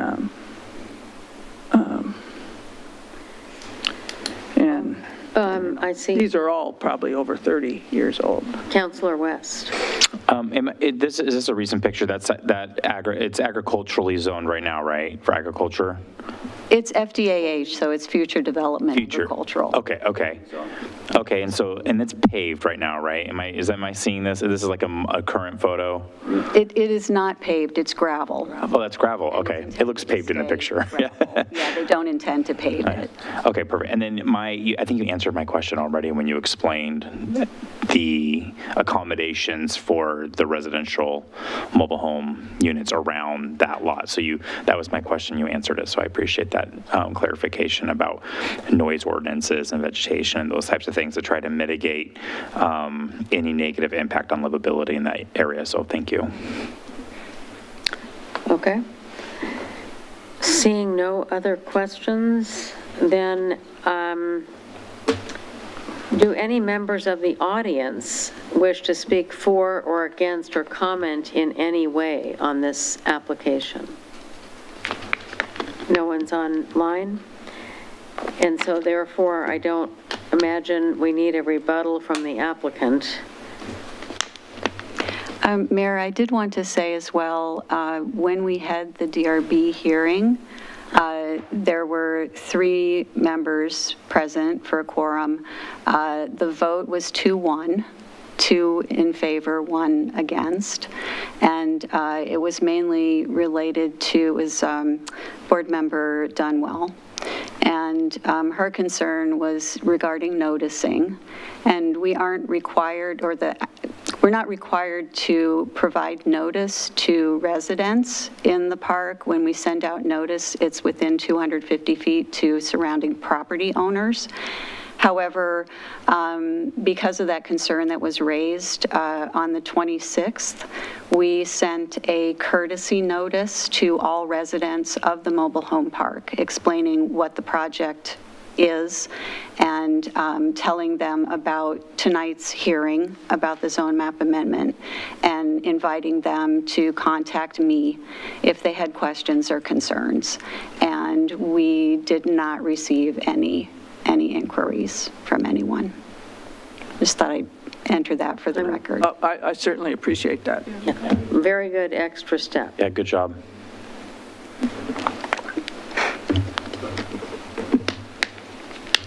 Having covered all of those points, I will ask for a motion to close the public hearing. Your Honor, I move to close the public hearing. Is there a second? I'll second. A motion has been moved and seconded to close the public hearing. All in favor, say aye. Aye. Aye. Motion passes 5-0. I declare the public hearing closed. Your Honor, I move to adopt ordinance number 865 on first reading. Your Honor, I'll second. Is there any discussion? I think we've had a good discussion already. Hearing no further discussion, I will call for a vote on ordinance number 865. And is this a roll call vote? No. Not for this one. For the second reading, it will be. All in favor, say aye. Aye. Motion passes 5-0. Ordinance number 865 is approved on first reading and will return for a second and final reading at our next meeting.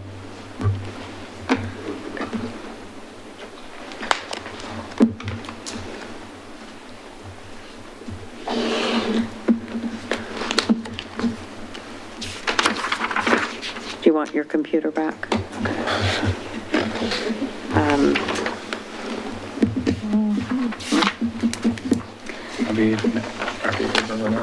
Do we have any legal business? No legal business except to say I'm so excited that Assistant City Manager Gina Troja is back. And also I will be out Thursday and Friday of this week. Thank you. With that, I will adjourn the meeting of the City Council at 8:32 and note that we have an Urban Renewal Agency meeting immediately following. Meeting is adjourned. Does the council want a 5-minute break? I want to do it. Let's go. Okay. Let's get her done. I call to order a meeting of the Urban Renewal Agency, August 1st, 2022 at 8:32 p.m. Will the agency recorder please call the roll? Member Linville? Here. Member West? Here. Member Ockervall? Here. Member Lehan? Here. Chair Fitzgerald? Here. Do I have a motion to approve the following order of agenda? Your Honor, I move to approve the order of agenda. Second. Motion's been moved and seconded. All say aye. Aye. Aye. Motion passes 5-0.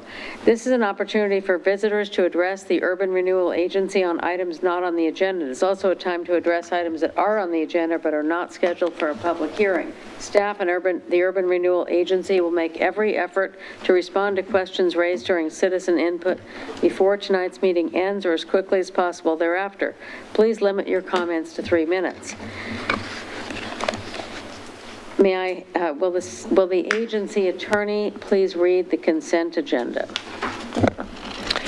URA Resolution Number 327, a resolution of the City of Wilsonville Urban Renewal Agency authorizing the city manager to execute the Second Amendment to construction contract with Moore Excavation, Inc. for the 5th Street/Kinsman Road Extension Project, and minutes of the June 20, 2022 Urban Renewal Agency meeting.